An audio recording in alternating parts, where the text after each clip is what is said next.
Hello everyone, मेरा नाम Ashish and welcome back to Momentum podcast.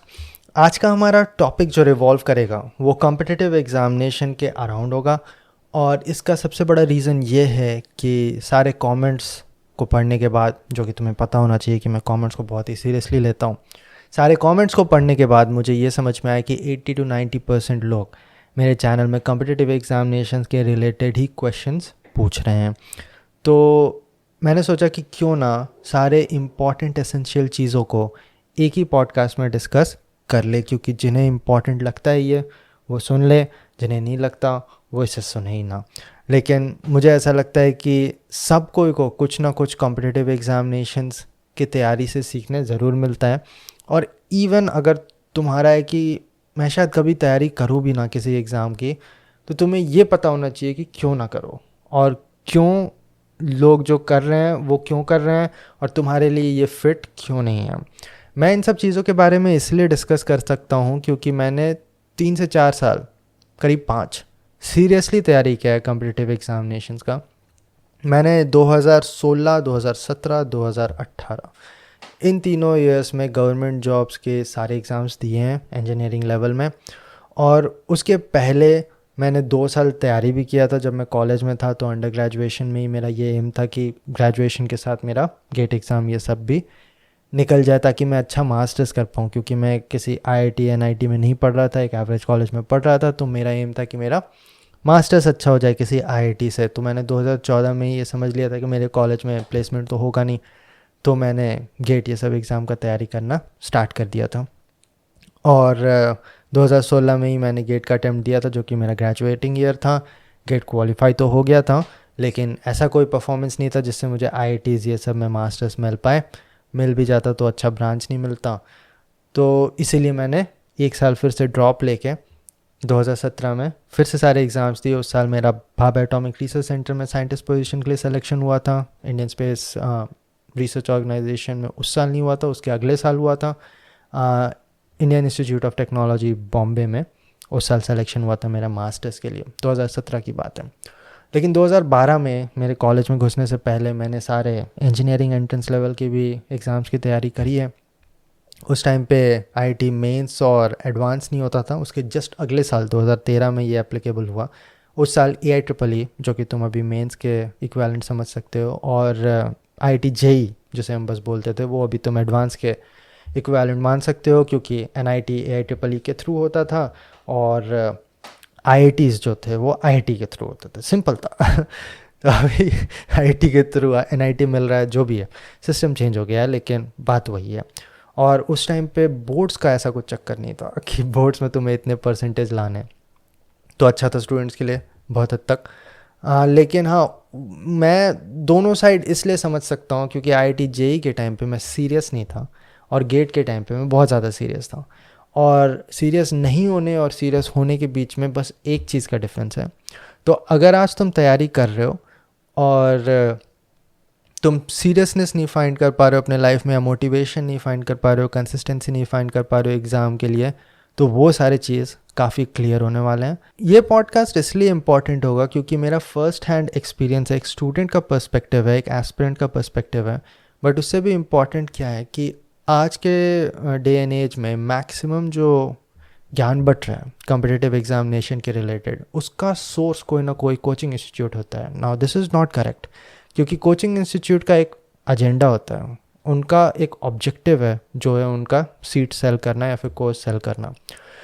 लेकिन अगर वो तुम्हें एक आइडिया दे रहे हैं तो वो हमेशा बायस्ड होगा। चाहे कुछ भी कर लो, बिजनेस का हमेशा एक ऑब्जेक्टिव होता है और उस ऑब्जेक्टिव से तुम्हारा सारा आउटपुट जितना भी मीडियम है वो अलाइन करना चाहिए। इतना तो तुम समझते होगे। लेकिन आज तुम्हें पता नहीं हो तो ये मैं क्लियर कर दूँ, कंफर्म कर दूँ, मैं किसी कोचिंग इंस्टीट्यूट में नहीं पढ़ा था। मैंने कभी भी कोचिंग इंस्टीट्यूट स्टार्ट नहीं किया। मेरा कोई भी पेड कोर्स नहीं है किसी भी कॉम्पिटिटिव एग्जामिनेशन के रिलेटेड। तो मैं just as a person who has experience बातें कर रहा हूँ आज, इसीलिए बहुत ही ज़्यादा अनफिल्टर्ड टॉपिक्स पे डिस्कशन चलेगा। टॉपिक्स के बारे में हम बात कर लेते हैं। आज हम बात करेंगे किसे स्टार्ट करना चाहिए, किसे नहीं स्टार्ट करना चाहिए, अगर स्टार्ट कर लिया तो कैसे स्टार्ट करना चाहिए, एसेंशियल क्या रेसिपी होते हैं किसी भी कॉम्पिटिटिव एग्जामिनेशन में एक्सेल करने के लिए, और उससे ठीक जुड़ा हुआ किसका एग्जामिनेशन कभी नहीं निकलने वाला। मैंने बहुत लोगों को, ठीक है 5 साल तो मेरा एक्सपीरियंस है खुद तैयारी करने का सीरियसली, लेकिन उसके अलावा 5 से 6 साल मुझे बस स्टूडेंट्स को गाइड करने का एक्सपीरियंस है। मैंने कोचिंग इंस्टीट्यूट नहीं चलाया, लेकिन 2018 से लेके आज तक मेरा यूट्यूब चैनल है, और स्टार्टिंग में मेरा YouTube channel talk 4712 highly focus था कॉम्पिटिटिव एग्जामिनेशन के डोमेन में। मैंने पर्सनली स्टूडेंट से बात किया है, हज़ारों हज़ार स्टूडेंट से बात किया है in the past like 5 to 6 years और सो। तो उससे मुझे जो समझ में आया, लाइव सेमिनार्स किए, इन पर्सन सेमिनार्स किए, कितने कम से कम 12 से 13 तो शायद 15 in person seminar all across the India किया है मैंने। तो मैंने फेस टू फेस भी स्टूडेंट से बात किया है, तो मुझे एक आइडिया है कि स्टूडेंट्स को क्या प्रॉब्लम होता है, क्या मिसकंसेप्शन होता है, और उन सब को जोड़ के मैंने आज का ये टॉपिक जो बनाया है और एक स्ट्रक्चर बनाया पॉडकास्ट का, वो है आज सोच समझ के इतना बनाया गया है। तो इसलिए ध्यान से सुन लेना, और पसंद आया तो अपने दोस्तों को भी शेयर कर लेना जो इसी सारे समस्याओं में फंसे हुए हैं। चलो स्टार्ट करने से पहले मेरा book the boy who did not sign is based on my experience of working in nuclear program of India, based on my experience of when I was scientific officer at Bhabha Atomic Research Center and my journey towards Indian Space Research Organization। उससे inspire होकर एक story लिखा है। It is a fiction novel, जिन्होंने पढ़ा उन्हें बहुत पसंद आया, तुम्हें भी अगर टाइम मिले तो पढ़ लेना। I'll put all the links down in the description box। So start करते हैं फाइनली स्टार्टिंग से, कि मेरे कॉम्पिटिटिव एग्जामिनेशंस का स्टार्टिंग कैसे हुआ था, और जनरली लोगों को, किन लोगों को कॉम्पिटिटिव एग्जामिनेशन का तैयारी स्टार्ट करना चाहिए, अगर करते हैं तो कैसे स्टार्ट करना चाहिए। तो अभी कुछ मिनट पहले मैंने तुम्हें एक क्वेश्चन पे छोड़ा था कि क्यों मेरा IIT JEE के टाइम पे सीरियसनेस नहीं था और इसरो, बार्क और गेट के टाइम पे बहुत ही ज़्यादा सीरियसनेस था। एज एन ऑथर मेरा ये जॉब है अपने पास्ट को एनालाइज करने का, क्योंकि मैं मोस्टली कॉम्पिटिटिव एग्जामिनेशन से रिलेटेड ही स्टोरीज़ लिखता हूँ। तो मुझे एनालाइज करना पड़ता है कि ऐसा क्यों हुआ, व्हाट वाज द डिफरेंस। तो कई सालों तक एनालाइज करने में, तुम्हें पता होगा ये बुक भी लिखने में मुझे 5 साल लगे, तो कई सालों तक एनालाइज करने के बाद मुझे ये समझ में आया कि एक ही डिफरेंस है, और वो है ऑब्जेक्टिव का। लोगों को ये नहीं समझ में आता कि ऑब्जेक्टिव क्या है, और वो इसलिए नहीं समझ में आता क्योंकि उन्हें नहीं पता कि ये ऑब्जेक्टिव क्यों है। तो IIT JEE के टाइम पे मैं रांची में छोटे से शहर के छोटे से कोने में बैठ के पढ़ाई कर रहा हूँ, ठीक है। मैंने आज तक IIT नहीं देखा, आज तक कोई अच्छे कॉलेज को नहीं देखा। BIT मेसरा जो रांची में ही है, थोड़ा सा आउटस्कर्ट में पड़ता है, लेकिन टेक्निकली वो रांची में ही है, वहाँ भी कभी नहीं गया मैं अंदर तक। और कोई भी बड़े कॉलेज को मैंने नहीं देखा, BIT सिंदरी नहीं देखा, कुछ भी नहीं देखा, बल्कि मैंने किसी इंजीनियरिंग कॉलेज को ही नहीं देखा था। आज मुझे रियलाइज़ हुआ कि मैंने किसी इंजीनियरिंग कॉलेज को देखा ही नहीं आज तक। लेकिन मुझे सब कोई बोल रहे हैं कि IIT JEE का तैयारी करो, और वो तो छोड़ो, मैंने तो किसी ऐसे इंसान को भी नहीं देखा जिसने IIT में पढ़ाई किया है, फिर भी लोग मुझे यही बोल रहे हैं कि IIT का तैयारी करो। आज अगर मैं 10-12 साल पीछे जाके 2010 में मैं अपने आप को बता पाता कि IIT का तैयारी क्यों करना है, तो मैं ज़रूर अपने आप को समझाने की कोशिश करता, क्योंकि अल्टीमेटली मुझे ये समझ में आया कि मुझे इंजीनियरिंग में बहुत ज़्यादा इंटरेस्ट है, और वो करियर और भी अच्छा परस्यू हो पाता अगर मैं किसी IIT से पढ़ लेता। वो तो डायलेमा और क्वेश्चन चलते रहता है कि मतलब क्या पता, मुझे ये कभी इंटरेस्ट ही नहीं पता चलता, या फिर कुछ समझ में ही नहीं आता, या फिर मेरा इतना मोटिवेशन कभी नहीं होता अगर मैं IIT में पढ़ लेता तो। लेकिन अगर मैं किसी ऐसे स्टूडेंट से मिलता हूँ जिसे इंजीनियरिंग में बहुत ही अच्छा करियर बनाना है, तो ऑब्वियस सी बात है मैं उसे ये सजेस्ट करूँगा कि IIT का तैयारी करो। लेकिन क्यों करो वो मैं तुम्हें समझाता हूँ। मुझे बाद में समझ में आया कि IIT में माहौल तो बहुत अच्छा होता ही है, उनका कैंपस बहुत अच्छा होता है, मतलब एक नॉर्मल एवरेज कॉलेज IIT के कैंपस के साइज़ में 10% भी नहीं होता। ये सारी चीज़ मुझे बाद में समझ में आया जब मैं गेट का एग्ज़ाम दे चुका था, और मैंने MTech के एडमिशन के लिए बहुत सारे एंट्रेंस एग्ज़ाम्स और इंटरव्यूज़ होते रहते हैं जिससे तुम्हें IIT में जाके ही देना पड़ता है। तो जब मैं एंटर किया IITs में, तब मुझे दिखा कि ओके ये तो बहुत ही डे एंड नाइट डिफरेंस है, ये बहुत ही बड़ा कैंपस है, बहुत ही वेल मेंटेन्ड है, बहुत ही अच्छा लग रहा था सब कुछ। लेकिन उससे भी ज़्यादा इम्पॉर्टेंट चीज़ ये है, वो मुझे करीब 3rd-4th ईयर में ही समझ में आने लगा था जब मैंने NPTEL के लेक्चर्स देखने स्टार्ट किए थे। तो अगर तुम इंजीनियरिंग डोमेन से नहीं हो तो ये समझ लो कि MHRD, शायद ministry of human resource and development, लेकिन बेसिकली इसका एजुकेशन काफ़ी बड़ा ऑब्जेक्टिव होता है। अभी खोजते खोजते मुझे ये भी समझ में आ गया कि NPTEL का क्या फुल फॉर्म है, that is national program on technology enhanced learning. ये हमने कभी नहीं सीखा, लेकिन हम सबको ही NPTEL के लेक्चर्स ज़रूर देखते थे। मैकेनिकल इंजीनियरिंग में heat transfer, thermodynamics, fluid dynamics, ये सब के लेक्चर्स बहुत ही अच्छे हैं NPTEL के। तो हमें ये समझ में आया सबसे पहले कि हमारे कॉलेज में टीचर्स को ज़्यादा कुछ पढ़ाना नहीं आता, यहाँ तक कि टीचर्स भी बस ऐसे ही किसी कॉलेज से M.Tech करके पहुँच गए और वो खुद ही गेट और UPSC के एग्ज़ाम्स की तैयारी कर रहे हैं। उन्हें मैं ज़्यादा ब्लेम नहीं करता, उन टीचर्स ने मेरी बहुत ज़्यादा हेल्प करी है गेट के एग्ज़ाम की तैयारी के लिए। और फिर स्ट्रगल वो भी समझते थे कि कॉलेज की क्लासेस भी करने हैं और फिर ये बच्चे तैयारी भी कर रहे हैं, तो सपोर्ट बहुत किया उन लोगों ने। लेकिन हाँ, उनका एकम्प्लिशमेंट्स इस फील्ड में बहुत ज़्यादा नहीं होता। जहाँ पे तुम IITs में देखोगे कि वो कई बार बाहर से भी PhD करके आ रहे हैं, फिर यहाँ पे प्रोफेसर बन रहे हैं, पोस्ट डॉक, ये सब कुछ कर चुके हैं, तो एक्सपीरियंस काफ़ी अच्छा होता है। और इवन तुम अगर NPTEL के लेक्चर्स ही देख लोगे तो तुम्हें समझ में आ जाएगा कि वो अच्छा से पढ़ाते हैं। अब मैंने कभी IIT में पढ़ाई किया नहीं, इवन तो मेरा मास्टर्स में सिलेक्शन हो गया था, मैंने एडमिशन नहीं लिया था, लेकिन अब वैसे टीचर्स अगर पढ़ा रहे हैं तो कुछ तो मैं समझ सकता हूँ कि एजुकेशन का लेवल थोड़ा अच्छा होगा। और दूसरा चीज़ ये होता है कि तुम्हारे सराउंडिंग में भी थोड़े एकम्प्लिश्ड फिज़िक्स मैथमेटिक्स अच्छे से पढ़े हुए लोग आ रहे हैं, तो उनसे सीखने को ज़्यादा मिलता है। अब ये सारा चीज़ देख के कई लोग ओवरवेल्म हो जाते हैं और फिर और भी चौपट कर लेते हैं अपना परफॉर्मेंस और पूरा career. That is possible, but you will get the best resources in these universities. ये सारे चीज़ मुझे नहीं बताए गए थे। अभी गेट का एग्ज़ाम का तैयारी जब मैं कर रहा था, या फिर graduate level national level exams का मैं तैयारी जब कर रहा था, GATE, engineering services, ISRO, BARC, CIL, Vizag, ये सारे एग्ज़ाम्स का जब मैं तैयारी कर रहा था, तब मेरा ऑब्जेक्टिव बहुत ही क्लियर था कि मैंने मैकेनिकल इंजीनियरिंग किया है, मुझे बेस्ट फील्ड में अपना करियर बनाना है। और उसके लिए ज़्यादा मुझे सोचना नहीं था, क्योंकि मुझे अपना इंटरेस्ट एरोस्पेस में पता था। मुझे ये भी पता था कि ISRO का बहुत नाम है, ISRO is making their name internationally. तो मेरा ऑब्जेक्टिव काफ़ी क्लियर हो गया कि मुझे ISRO के लिए तैयारी करना है। ये समझ में आ रहा है तुम्हें डिफरेंस?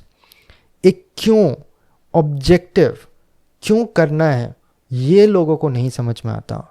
तो अगर तुम्हें मोटिवेशन नहीं आ रहा तो तुम्हें ये समझना बहुत ज़्यादा ज़रूरी है कि तुम्हें क्यों करना है ये। और वो जब तक तुम्हें समझ में नहीं आएगा, तुम्हें मोटिवेशन नहीं आने वाला, ये तुम गारंटी ले लो।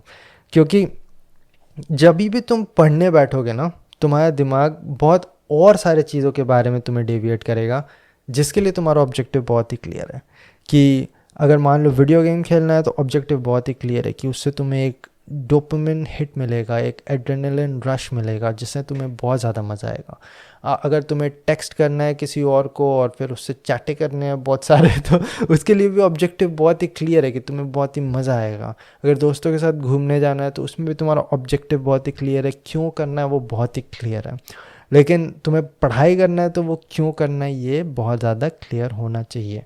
क्योंकि बहुत लोग जैसे ऐसे भी क्वेश्चंस पूछते हैं ना कि पैसे बनाने हैं, तो उनका वो ऑब्जेक्टिव बहुत ही क्लियर है कि हाँ मुझे पैसे बनाने हैं, लेकिन उनका ये कभी भी क्लियर नहीं हो पा रहा है कि पैसे कैसे बनाने हैं। तो अगर तुम उनसे पूछोगे कि पैसे कैसे बनाने हैं, इसका क्यों कहाँ है, तो वो बोलें क्यों तो यही है कि मुझे पैसे बनाने हैं। लेकिन वैसे लोग जनरली कभी कुछ पैसे बना नहीं पाते, क्योंकि पैसा इज़ सेकेंडरी, पहले करियर बनता है। ऑब्जेक्टिव क्लियर होना बहुत ही ज़्यादा ज़रूरी है, और इसीलिए तुम्हें आज उतना मोटिवेशन नहीं आ पा रहा, क्योंकि क्यों ही आए, वो क्यों बहुत इम्पॉर्टेंट है। और उसके लिए थोड़ा रिसर्च करना होता है। जैसे मैंने इंजीनियरिंग में 4 साल बहुत मेहनत किया, तो मुझे उस फील्ड के बारे में बहुत कुछ समझ में आने लगा, और फिर मुझे ये समझ में आने लगा कि मुझे कहाँ पे इंटरेस्ट है और कौन कौन से फील्ड बूमिंग है मेरे करियर ट्रेजेक्ट्री के हिसाब से, और मुझे क्या परस्यू करना चाहिए। ये सारी चीज़ बहुत ही क्लियर हो गए, तो फिर तुम्हारा बस एक ही क्वेश्चन होता है कि कैसे करें। तो पहले क्यों होता है और फिर कैसे होता है। तो अब वो कैसे में मैं आता हूँ। तो मैं अपना IIT JEE का तैयारी के बारे में ज़्यादा डिस्कस करूँगा नहीं यहाँ पे, वो तो मैंने कर ही लिया है पहले, और तुम्हें पता ही है कि मैंने कभी भी बहुत ज़्यादा सीरियसली नहीं किया। और सीरियसली अगर किसी एग्ज़ाम के लिए तैयारी नहीं किया तो उसका डिस्कशन करना कोई सेंस नहीं बनता यहाँ पे। लेकिन जिस एग्ज़ाम के लिए मैंने सीरियसली तैयारी किया उसके बारे में डिस्कशन करते हैं। तो 2014 में मेरा ऑब्जेक्टिव क्यों काफ़ी क्लियर हो गया था, और वो ये था कि मेरे कॉलेज का तो प्लेसमेंट बहुत अच्छा है नहीं, है भी तो मेरा कोर कंपनीज़ नहीं आता बिल्कुल, और ये अभी भी ट्रू है कि मेरे फाइनल ईयर में एक भी कोर कंपनी नहीं आया था कैंपस प्लेसमेंट के लिए। आईटी कंपनीज जैसे टीसीएस, विप्रो, कैपजेमिनी ये सब आए थे, लेकिन उसमें ना ही मेरा इंटरेस्ट था और ना ही मेरा सिलेक्शन हुआ उसमें क्योंकि मैंने अपना परफॉर्मेंस बहुत ही अच्छा कर लिया था, 9.57 सीजीपीए बन गया था मेरा, 3rd पोजीशन मेरा कॉलेज में था, और फिर सारे ये 3 लाख पर एनम पैकेज वाले मुझसे पूछ रहे थे कि तुम यहाँ क्यों हो, तुम तो चले जाओगे, और इसके वजह से मेरा एक लाइन से सब में रिजेक्शन होते रहा।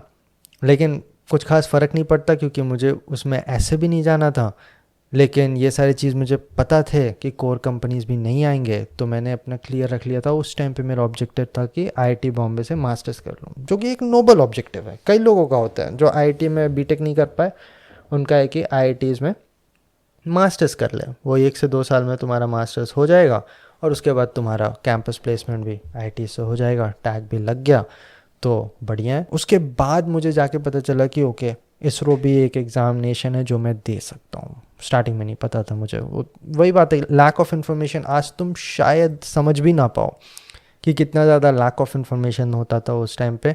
उस टाइम पे मुझे अभी भी याद है, मैं बस गेट सर्च करता था यूट्यूब में, गेट एग्ज़ाम ऐसे सर्च करता था, और फिर नेक्स्ट पेज में जाके मतलब स्क्रॉल कर करके यूट्यूब में जितने वीडियोस होते थे सारे देख लेता था। आज तो तुम सारे वीडियोस देख ही नहीं सकते, हज़ारों हज़ार वीडियोस हैं, शायद उससे भी ज़्यादा।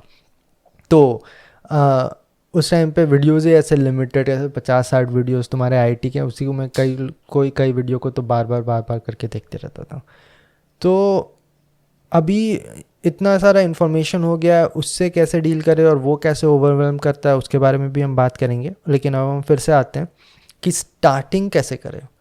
तो स्टार्टिंग कोई भी कॉम्पिटिटिव एग्जामिनेशन का काफ़ी सिंपल होता है, और उसका स्टार्टिंग होता है एग्ज़ाम को अच्छा से समझ के। तो तुम अगर एग्ज़ाम को समझ चुके हो तो फिर तुम्हारा आधे से ज़्यादा स्ट्रैटेजी वहीं पे बन जाता है। लेकिन मैक्सिमम लोगों का यही दिक्कत होता है कि वो एक लेट से बोर्ड्स का तैयारी कर रहे हैं, या फिर स्कूल के एग्ज़ाम्स का तैयारी कर चुके हैं अभी तक, या फिर कॉलेज में सेमेस्टर एग्ज़ाम्स का तैयारी कर चुके हैं, तो उन्हें लगता है कि कॉम्पिटिटिव एग्जामिनेशंस भी ऐसा ही होता है। बल्कि कॉम्पिटिटिव एग्जामिनेशन इसका ठीक उल्टा होता है। जैसे कोई भी competitive examination other than mains examination, civil services और इंजीनियरिंग सर्विसेज सबको छोड़ के, तुम्हें उसमें लिखना नहीं पड़ता बैठ के पैराग्राफ्स, उसमें ऑब्जेक्टिव टाइप क्वेश्चंस आते हैं। तो या तो आता है तुम्हें या तो नहीं आता। ऑब्जेक्टिव का यही होता है कि वहाँ पे या तो तुमने सही मार्क किया या फिर गलत मार्क किया, तुम्हें ग्रेस मार्क या सब कुछ नहीं मिलता। तो इसीलिए कॉम्पिटिटिव एग्जामिनेशन का तैयारी डिफरेंट हो जाता है, क्योंकि उसमें तुम कुछ भी ऐसे लिख नहीं सकते और पेजेस को भर नहीं सकते। दूसरा चीज़ जो कॉम्पिटिटिव एग्जामिनेशन को सेपरेट करता है बाकी सारे एग्जामिनेशन से, वो ये है कि बाकी सारे एग्ज़ाम का एक लिमिटेड सिलेबस होता है। जैसे कि तुम अपने कॉलेज के सेमेस्टर एग्ज़ाम्स भी देते हो, तो कि एक पर्टिकुलर सब्जेक्ट है, उसे दे दिया और फिर भूल गया। इसके वजह से तुम्हारा ये प्रैक्टिस नहीं होता कि मैं पूरे 1 से 2 साल के सीनियर सेकेंडरी को कैसे एक दिन उतारूं, या फिर 4 साल के इंजीनियरिंग को कैसे मैं एक दिन में परफॉर्म करूं, और वो सारे चीज़ मुझे याद कैसे रहे। और यहीं पे लोग तीसरा गलती करते हैं, लोग सारे चीज़ याद करने की कोशिश करते हैं, लेकिन कॉम्पिटिटिव एग्जामिनेशन में चीज़ों को अप्लाई किया जाता है। और अप्लाई याद किया हुआ चीज़ नहीं होता, अप्लाई वो होता है जो तुम्हें आता है, जो तुम्हें समझ में आ गया, कंसेप्चुअली अंडरस्टैंड हो गया चीज़। जैसे तुम किसी चीज़ को असेंबल करोगे, लेट अस से तुम्हें ये फ़ोन को असेंबल करना सीखना है, इसके बहुत सारे पार्ट पुर्जे हैं, तो तुम उसे याद करके नहीं कर सकते, तुम उसे समझ के कर सकते हो। कोई भी काम जो एक्चुअल रियल वर्ल्ड में होता है, जैसे आज भी अगर मैं ये पॉडकास्ट कर रहा हूँ तो मैं ये याद करके नहीं कर रहा हूँ, मैं समझता हूँ कि पॉडकास्ट कैसे किया जाता है, लोगों के क्वेश्चंस कैसे आंसर किए जाते हैं। तो इसीलिए कॉम्पिटिटिव एग्जामिनेशन में भी लोगों का समझ और अंडरस्टैंडिंग टेस्ट होता है, और बाकी सारे एग्ज़ाम में उनका याद करने का एबिलिटी टेस्ट होता है। और ये एक तरह से इंडियन एजुकेशन सिस्टम का ही प्रॉब्लम है, क्योंकि बहुत सारे कंट्रीज़ में ऐसा नहीं होता। यूएस का भी एजुकेशन सिस्टम ऐसा नहीं होता कि तुमने कुछ पढ़ा वो कितने अच्छे तरीके से तुम्हें याद है वो टेस्ट हो रहा है। जनरली एप्लीकेशन बेस्ड टेस्टिंग होता है, लेकिन इंडिया का पॉपुलेशन इतना ज़्यादा है कि ऐसे हर एक पर्सन को उस तरह से टेस्ट करना शायद पॉसिबल भी नहीं है। चेंजेस हो सकते हैं, पता नहीं कब होगा। तो कॉम्पिटिटिव एग्जामिनेशन तुम्हारा बाकी सारे एग्जामिनेशन से डिफरेंट होता है, क्योंकि यहाँ पे कंसेप्चुअल अंडरस्टैंडिंग टेस्ट होता है, याद करने का एबिलिटी टेस्ट नहीं होता, कितना ज़्यादा तुम रट पा रहे हो, कितने अच्छे तरीके से तुम्हें सारी चीज़ याद हैं, ये टेस्ट नहीं होता। यहीं पे मैक्सिमम लोग गलती कर देते हैं और उनका पूरा तैयारी ये रहता है कि मुझे सब कुछ याद रहे। ऐसे मैंने गेट एग्जामिनेशन में भी बहुत लोगों को गलती करते हुए देखा है और उनका पूरा 6 महीना पार हो जाता है, सो कम रहे हैं, दिन रात पढ़ रहे हैं, लेकिन रिज़ल्ट नहीं आया क्योंकि उनका पूरा अप्रोच ही गलत था। दूसरा, तुम्हारा बहुत ही शॉर्ट टर्म अंडरस्टैंडिंग या फिर बहुत ही शॉर्ट सिलेबस यहाँ पे टेस्ट नहीं होता। IIT JEE में भी तुम्हारा 2 साल का सिलेबस टेस्ट होता है, गेट इंजीनियरिंग सर्विसेज सारी जगह तुम्हारे 4 साल के इंजीनियरिंग का अंडर ग्रेजुएशन पूरा टेस्ट होता है। तो यहाँ पे तुम कुछ भी शॉर्ट टर्म मेमोराइज करके नहीं जा सकते या फिर तुरंत पढ़ा और तुरंत भूल गया, ये जो जनरली बाकी सारे एग्जामिनेशंस में, सेमेस्टर एग्जामिनेशंस में, कॉलेज के एग्जामिनेशंस में, स्कूल के एग्जामिनेशंस में, ये सारे जो रहते हैं आदत लोगों के कि हाँ ये पढ़ना है, इतना ही पढ़ना है, इतना जाके वहाँ लिखना है, फिर भूल जाना है, ये नहीं रहता कॉम्पिटिटिव एग्जामिनेशन में। जनरली जो लोग कॉम्पिटिटिव एग्जामिनेशन का बहुत ही अच्छा से तैयारी करते हैं उनका लाइफ टाइम तक वो सारी चीज़ याद रहते हैं। मैंने हीट ट्रांसफ़र अभी से करीब 6-7 साल पहले पढ़ा था और वो अभी तक मुझे समझ में आता है कि कंडक्शन ये है, कन्वेक्शन ये है, रेडिएशन ये है, क्योंकि वो तुम्हें समझ में आ गया क्यों है ये, क्या है रीज़न, ये सारे चीज़ तुमने बहुत ज़्यादा सोचा है। इसे कंसेप्चुअल अंडरस्टैंडिंग बोलते हैं। और तीसरा, एप्लीकेशन बेस्ड ये एग्जामिनेशन होता है। जैसे यहाँ पे तुम्हें लिखना नहीं है लंबा लंबा कि ओके ऐसे है, उसमें तुम्हें यहाँ पे ग्रेस मार्क मिल जाएगा, ऐसा कुछ भी नहीं है। Maximum competitive examination other than civil services के मेंस, इंजीनियरिंग सर्विसेज के मेंस, DRDO का भी एक मेंस होता है, बट वो सारे सेकंड राउंड फाइनल राउंड्स होते हैं। लेकिन 90% कॉम्पिटिटिव एग्जामिनेशंस तुम्हारे ऑब्जेक्टिव टाइप होते हैं, और ऑब्जेक्टिव टाइप में या तो तुम्हें आता है, या तो तुम्हें सही आता है, या तो तुम्हें नहीं आता है। तो अगर आता है तो तुम्हें वहाँ मार्क्स मिल जाएगा, और नहीं आता तो मैक्सिमम एग्ज़ाम्स में तुम्हारे नेगेटिव मार्किंग होता है, तो तुम्हारे मार्क्स कटेंगे। इसीलिए तुम्हारा सही होना और उस पर कॉन्फिडेंस होना बहुत ज़्यादा ज़रूरी होता है। तो ये सारे चीज़ समझ लो अगर तुम किसी भी कॉम्पिटिटिव एग्जामिनेशन का तैयारी करने वाले हो। ये सारी चीज़ काफ़ी डिफरेंट होते हैं। जैसे जब मैं कॉलेज घुसा था तो मेरा भी ऑब्जेक्टिव यही था कि CGPA बहुत ही अच्छा करना है, और उसके लिए मैंने सेमेस्टर एग्जामिनेशंस पे बहुत ज़्यादा फोकस किया था। क्लास में जो पढ़ाया जाता था वो अच्छे से पढ़ता था, बुक्स पढ़ता था, लंबे लंबे नोट्स बनाता था। उसके बाद एग्ज़ाम के पहले मैं लिख लिख के प्रैक्टिस भी करता था कि हाँ मुझे अच्छा GPA लाना है, अच्छा मार्क्स लाना है। तो ये सारी चीज़ मेरे भी ऑब्जेक्टिव्स थे। लेकिन 4th ईयर 5th ईयर तक जब मुझे समझ में आने लगा ओके अब तो कॉम्पिटिटिव एग्जामिनेशन का तैयारी करना है, और जब मैं उनके क्वेश्चंस उठा के सॉल्व करने की कोशिश कर रहा था तो मुझे समझ में आया ओके जो मैं 3 सेमेस्टर पहले पढ़ रहा था वो तो मैं पूरी तरह भूल चुका हूँ। पर ऐसा तो नहीं चलेगा, क्योंकि जो मैं 3 सेमेस्टर पहले पढ़ रहा था और जो मैं आज पढ़ रहा हूँ वो मुझे 1 से 2 साल बाद भी एक 3 घंटे के पेपर में एक्सप्रेस करना है, जो भी क्वेश्चन आ रहा है वहाँ पे अप्लाई करना है। तो ये सारी चीज़ से मुझे ये समझ में आया कि ओके तुम्हारा अंडरस्टैंडिंग ऐसा होना चाहिए कि वो तुम्हारे मेमोरी में नहीं, वो तुम्हारे कॉन्सेप्चुअल बैंक में आ चुका है अब, कि हाँ कुछ चीज़ तो मुझे आता है और वो कैसे होता है। तो जिस तरह से ये एग्ज़ाम तुम्हारा एप्लीकेशन टेस्ट करता है ना, तुम्हारा तैयारी भी एप्लीकेशन बेस्ड होना चाहिए। तो तुम कुछ भी समझ रहे हो, कुछ भी, लेट अस से अभी मैं कंडक्शन समझ रहा हूँ तो उसका एप्लीकेशन क्या है, वो मेटल्स में हो रहा है तो कैसे हो रहा है, वो अगर तुम्हारा इंसुलेटर्स में हो रहा है तो कैसे हो रहा है, क्यों कुछ मटेरियल अलग होते हैं, ये सारी चीज़ तुम्हें अपने सराउंडिंग में दिखना चाहिए। एवरी इंजीनियरिंग, फिजिक्स और science can be applied to explain things around you, और इस तरह से तुम्हें चीज़ों को अच्छे से समझना होता है। जब तुम चीज़ों को अगल बगल अपना अप्लाई करने लगोगे, डिस्कशन करोगे लोगों से कि ओके कैसे हो रहा है, टीचर से डिस्कशन करोगे क्यों हो रहा है, तो वो भूलना बहुत ही ज़्यादा मुश्किल होता है। भूलना इसलिए मुश्किल होता है क्योंकि अब वो तुम्हें समझ में आ गया, अब वो तुम्हारा कंसेप्ट बन चुका है। ये सारे डिफरेंसेस होते हैं पढ़ने में और समझने में।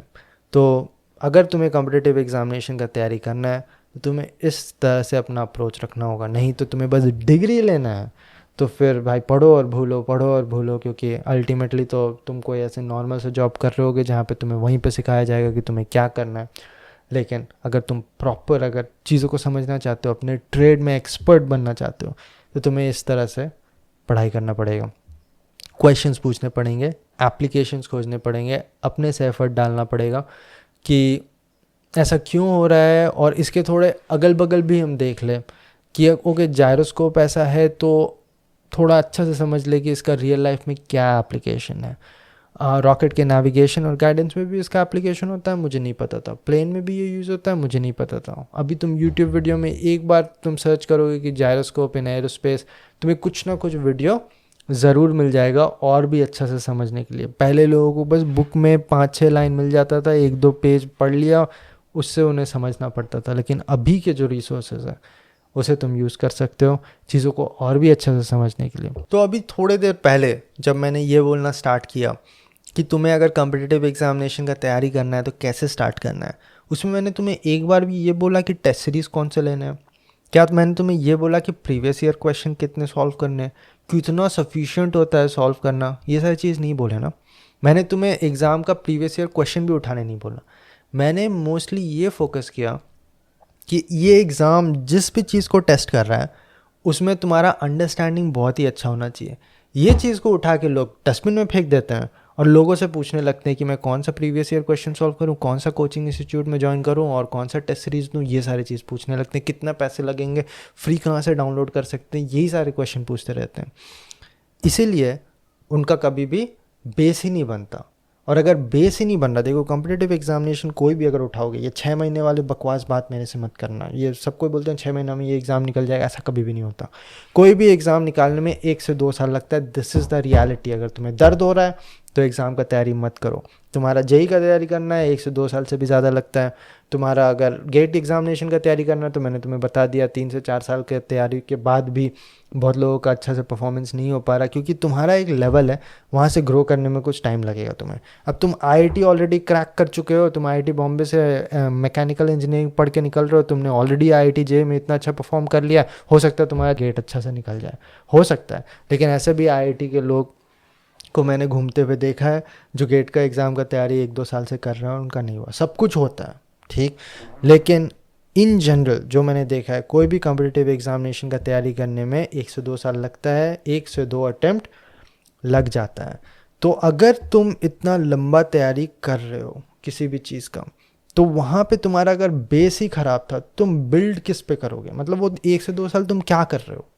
तुम अपना एक्सपर्टीज़ उस फील्ड में डेवलप कर रहे हो, उस फील्ड में अपना न्यूमेरिकल सॉल्विंग एबिलिटी डेवलप कर रहे हो। वो सब चीज़ तभी डेवलप होगा अगर तुम्हारा कॉन्सेप्ट बहुत अच्छे से डेवलप्ड है। अगर कॉन्सेप्ट डेवलप नहीं है, अगर तुम्हारा रूट में ही प्रॉब्लम है, तो वो कभी भी ग्रो नहीं कर पाएगा, डेवलप नहीं कर पाएगा। तो इसीलिए कई लोग लगे रहते हैं 4-5 साल में और उसके बाद उन्हें समझ में आता है कि मेरे से नहीं होगा। लेकिन उसका प्रॉब्लम यहाँ पे था। तो गेट का एग्जामिनेशन का भी तैयारी करने के लिए बहुत लोग आते हैं जो अंडर ग्रेजुएट्स रहते हैं, वो मुझसे क्वेश्चंस पूछते रहते हैं। अभी मैं सेकंड ईयर में हूँ, अभी मैं फर्स्ट ईयर में हूँ, अभी तो मैं कॉलेज भी नहीं घुसा, लेकिन मुझे करना है ये, क्योंकि मेरे को अच्छा कॉलेज चाहिए मास्टर्स के लिए। लेकिन उन सब को मैं यही बोलता हूँ कि पहले 1 से 2 साल तो कुछ भी नहीं करना है अदर दैन इंजीनियरिंग बहुत अच्छा से सीखो, क्योंकि ये graduate aptitude examination in engineering है, टेस्ट इन इंजीनियरिंग। तो इंजीनियरिंग बहुत अच्छे से समझ में आना चाहिए। और ये गेट का पेपर भी शायद तुम्हें ना पता हो, आईआईटीज़ ही बनाता है, वहाँ पे आईआईटीज़ के प्रोफेसर्स ही बनाते हैं। तो वो तुम्हारा क्या टेस्ट करना चाहते हैं, तुम्हें क्या लगता है वो तुम्हें एमटेक के लिए क्यों लेना चाहते हैं, अगर तुम्हारा कंसेप्चुअल अंडरस्टैंडिंग अच्छा है तो इसीलिए तुम आईआईटी जेई का तैयारी करो, वहाँ तुम्हारा फिजिक्स केमिस्ट्री मैथ्स का अंडरस्टैंडिंग बहुत ही अच्छा होना चाहिए। जेई का तैयारी गेट का तैयारी करो, वहाँ पे तुम्हारा इंजीनियरिंग का अंडरस्टैंडिंग बहुत ही अच्छा होना चाहिए। That is your first step. Second step आता है कि ओके अब तुम एग्ज़ाम के बारे में भी थोड़ा समझना स्टार्ट करो कि ये एग्ज़ाम का क्या पैटर्न है और इसके लिए क्या क्या सब्जेक्ट्स इंपॉर्टेंट है, क्या क्या सब्जेक्ट्स इंपॉर्टेंट नहीं है। तो कई लोग बोलते हैं कि ओके इस एग्ज़ाम में तो 10 सब्जेक्ट ही इंपॉर्टेंट होता है, ये 1-2 सब्जेक्ट से तो 1-2 क्वेश्चन आते हैं कभी कभी, इसे छोड़ दो। इसलिए मैंने बोला कि पहले तुम्हारा पूरा अंडरस्टैंडिंग उस फील्ड में बहुत अच्छा होना चाहिए 100%। ऐसा नहीं कि कुछ छोड़ दिया, कुछ पकड़ लिया, ऐसे शॉर्टकट और बैंडेड मार के ये सारे एग्ज़ाम्स नहीं निकलने वाले। जो भी ये एग्ज़ाम निकाल रहे हैं वो पूरा 100% अंडरस्टैंडिंग लेके चल रहे हैं और उसके बाद उसे फोकस कर रहे हैं एक पर्टिकुलर एग्ज़ाम के पैटर्न में। जब तुमने 100% पढ़ लिया उसके बाद तुम्हें पता चला कि ओके 60% ही ज़्यादा इंपॉर्टेंट है, तो 60% पे तुम रिवीजन में ज़्यादा एफर्ट दोगे, उसके क्वेश्चंस ज़्यादा से ज़्यादा खोजोगे, उसमें प्रैक्टिस ज़्यादा करोगे, तब तुम्हारा फोकस बन जाएगा कि ओके ये सारे इस एग्ज़ाम का डिमांड है तो ये सारी चीज़ मेरे बहुत ही स्ट्रॉन्ग है, ताकि मैं 90% एग्जामिनेशंस अच्छा से दे पाऊँ। और देखोगे वहाँ पे भी जाके 10% में कुछ ना कुछ क्वेश्चन वो ऐसा घुसाएंगे जो आउट ऑफ पैटर्न है और वो वहाँ से आ रहा है जो कि शायद कई लोग छोड़ने का सोच रहे थे। तो अगर तुम कॉम्पिटिटिव एग्जामिनेशन का तैयारी कर रहे हो तो स्टेप 1 कंसेप्चुअल अंडरस्टैंडिंग बहुत ही अच्छा रखो 100% ऑफ द ट्रेड। अगर तुम मैकेनिकल इंजीनियरिंग पढ़ रहे हो फॉर एग्जांपल, तो ऐसा नहीं कि मैं टॉम सॉम और थर्मो बहुत अच्छे से करके जाऊंगा और इंडस्ट्रियल इंजीनियरिंग तो मुझे अच्छा नहीं लगता, आरएसी से तो ज़्यादा क्वेश्चन नहीं आता तो वो मैं नहीं पढ़ूंगा। ऐसा नहीं होता। जिनका एग्ज़ाम निकल रहा है इस एग्ज़ाम में जहाँ पे 200,000 2 लाख से ऊपर लोग एग्जामिनेशन दे रहे हैं और लेस देन 300 का कुछ हो रहा है, वहाँ पे जहाँ पे कंपटीशन का लेवल इतना ज़्यादा है वहाँ पे तुम्हें 100% चीज़ को कवर करना ही पड़ेगा। यहाँ पे मैं IIT JEE का तैयारी के बारे में नहीं बात कर रहा, क्योंकि वहाँ पे क्या होता है कि तुम्हारा 100% मार्क्स नहीं लाना पड़ता परफॉर्मेंस और आउटपुट के लिए। गेट में क्या हो रहा है कि कई बार 99 भी जा चुका है, अभी पिछले 2-3 साल से थोड़ा कम जा रहा है टॉपर्स के मार्क्स, लेकिन ऐसा नहीं है कि वो वापस घूम के नहीं आ सकता। ऐसे IISc बैंगलोर ने 2008 का पेपर सेट किया था, उसमें ऐसे कुछ 40 मार्क्स या कुछ गए थे टॉपर के। उसके बाद 2015 में जाके देखो तो टॉपर के 99 मार्क्स थे, वो भी इसीलिए क्योंकि नॉर्मलाइजेशन होके उसके कुछ मार्क्स घट गए थे। अशोक बंसल उसका नाम है, अभी भी मुझे याद है क्योंकि उसका मेरे अपीयरेंस जस्ट 1 साल पहले ही रिजल्ट आया था और हम सब शॉक में कि ये क्या हो गया, अब हम क्या करेंगे। तो एग्ज़ामिनेशन का ऐसा रहता है कि जो तुम सोचोगे और जब तुम सोचोगे कि ऐसा कुछ हो सकता है तभी उसका उल्टा कुछ होगा। एग्ज़ामिनेशन में कभी भी प्री कंसीव्ड नोशन के साथ मत घुसना कि ये एग्ज़ाम तो ईजी है, ये एग्ज़ाम में तो ऐसे क्वेश्चंस आते हैं। ऐसा मेरे साथ जब इसरो में 2-3 बार हुआ ना, तब मुझे समझ में आ गई कि किसी भी एग्ज़ाम को तुम प्रेडिक्ट नहीं कर सकते। इसरो का भी ऐसा ही था, एक फिक्स्ड पैटर्न है, कुछ क्वेश्चन इंजीनियरिंग सर्विसेज के टाइप के आएंगे, कुछ क्वेश्चन गेट के टाइप के आएंगे और उसको मिला जुला के कट ऑफ करीब इतना जाएगा और करीब तुम्हें 60 क्वेश्चन अटैम्प्ट करने हैं। उसके बाद 2017 के दिसंबर में एक एग्जामिनेशन हुआ, पैटर्न पलट गया। 60 क्वेश्चन क्या, जिन्होंने 50 क्वेश्चन अटैम्प्ट किए उन्हीं के क्वालिफाई हुए, जिनके 60 क्वेश्चन अटैम्प्ट हुए उनके ज़्यादा मिस्टेक हो गए क्योंकि क्वेश्चन पेपर था ही नहीं उतना ज़्यादा अटैम्प्ट करने वाला। उसके बाद एक और अप्रैल में एग्जामिनेशन हुआ 2018 में और उसमें क्वेश्चन पेपर थोड़ा इजी आ गया, मतलब इंजीनियरिंग सर्विसेज टाइप के क्वेश्चन ज़्यादा हो गए और उसमें लोगों को 100% अटैम्प्ट मारना पड़ा। मैं खुद ही 76 क्वेश्चन अटैम्प्ट मार के आया था 80 क्वेश्चन में। तो कॉम्पिटिटिव एग्जामिनेशन को ऐसे जज मत कर लो कि ये एग्ज़ाम ईजी है, इतना पढ़ना होगा, ये इंपॉर्टेंट है, ये नहीं इंपॉर्टेंट है, ये पढ़ूंगा, ये नहीं पढ़ूंगा। ऐसे करोगे, तुम शॉर्टकट मार रहे हो, तो ये एग्जामिनेशन नहीं निकलेगा और फिर तुम बोलोगे कि मेरा किस्मत ख़राब है। तुम्हारा किस्मत ख़राब नहीं है, तुमने बस ये एग्ज़ाम का एक शॉर्टकट खोजने की कोशिश करी, वो शॉर्टकट भिड़ा नहीं तुम्हारा, तो तुम बोल रहे हो कि तुम्हारा किस्मत ख़राब था। एक्चुअल में जो एग्ज़ाम को निकालने वाले हैं वो पूरी तरह विदाउट कॉम्प्रोमाइज़ 100% सिलेबस ज़रूर कवर करेंगे, उसके बाद उसे फोकस कर लेंगे अपना एग्ज़ाम के पैटर्न के हिसाब से। ओके, गेट एग्जामिनेशन है तो ये सारे सब्जेक्ट्स इंपॉर्टेंट है, बार्क एग्जामिनेशन है, मैथ्स उतना ज़्यादा इंपॉर्टेंट नहीं है, इसरो एग्जामिनेशन ओके, इंडस्ट्रियल उतना ज़्यादा इंपॉर्टेंट नहीं है, आरएसी से कम क्वेश्चन आएंगे। ये सारे चीज़ एग्जामिनेशन को समझने से पता चल जाता है, लेकिन इसके वजह से वो जो बेस का है तुम्हारा जो तैयारी, जो एक तुम्हारा स्टैंडर्ड एज एन इंजीनियर और सीनियर सेकेंडरी स्टूडेंट तुम्हें समझ में आना चाहिए, उसके साथ कॉम्प्रोमाइज़ मत कर लेना, नहीं तो कहीं ना कहीं जाके वो ज़रूर तुम्हें ढसेगा और फिर तुम्हें समझ में आएगा कि ओके इसकी वजह से मेरा पूरा 1 साल बराबर हो गया। चलो, बहुत ज़्यादा फोकस मैंने इसलिए दिया क्योंकि ये सारे चीज़ लोग नहीं समझते। पैटर्न बता दो, ट्रिक बता दो, स्ट्रैटेजी बता दो, कैसे मेरा कम पढ़ के ज़्यादा मार्क्स आ जाएगा। भाई वो तो सबको ही कर लेंगे ना। ईजी रास्ता अगर होता तो वो तो कोई भी पढ़, तुम्हें ऐसा तो नहीं है ना कि कोई तुम्हें कान में आके कुछ बता रहा है और किसी और को पता ही नहीं है, ऐसा तो नहीं है। तो ऐसा अगर होता तो बहुत हाई चांसेस है कि किसी और के कान में जाके किसी ने बताया और तुम्हें भी नहीं पता वो सीक्रेट। लेकिन रियलिटी यही है कि एक स्टैंडर्ड एग्जामिनेशन है, एक स्टैंडर्ड पैटर्न है, एक स्टैंडर्ड सिलेबस है।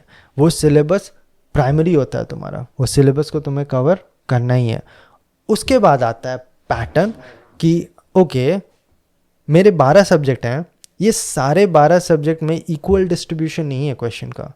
जैसे मैकेनिकल इंजीनियरिंग का एग्जांपल लूँ तो 5 सब्जेक्ट है जिससे करीब 50 से 60% के क्वेश्चन्स आ जाते हैं गेट में। Fluid mechanics, heat transfer, thermodynamics, strength of material और कभी कभी प्रोडक्शन से भी ज़्यादा ही क्वेश्चंस आते हैं। तो ये सारी चीज़ मिला के तुम्हारे 50 से 60% के आ जाते हैं। RAC हो गया, IC इंजन हो गया, टर्बो मशीनरी, पावर प्लांट, ये सब फिर से 4-5 सब्जेक्ट्स मैंने बता दिए, लेकिन इससे कम आता है। और उसके बाद मैथ्स है जो कि एक मेजर सब्जेक्ट में ही आता है। तो मेजर सब्जेक्ट्स होते हैं, माइनर सब्जेक्ट्स होते हैं। मेजर सब्जेक्ट्स 5 से 6 ही होते हैं, लेकिन उससे तुम्हारा आ जाता है करीब ऐसे 60 से 70% के क्वेश्चंस। तो ऑब्वियस सी बात है कि ये मेजर सब्जेक्ट्स में तुम्हें ज़्यादा एफर्ट देना है। कब? एग्ज़ाम के प्रैक्टिस में और रिवीजन में।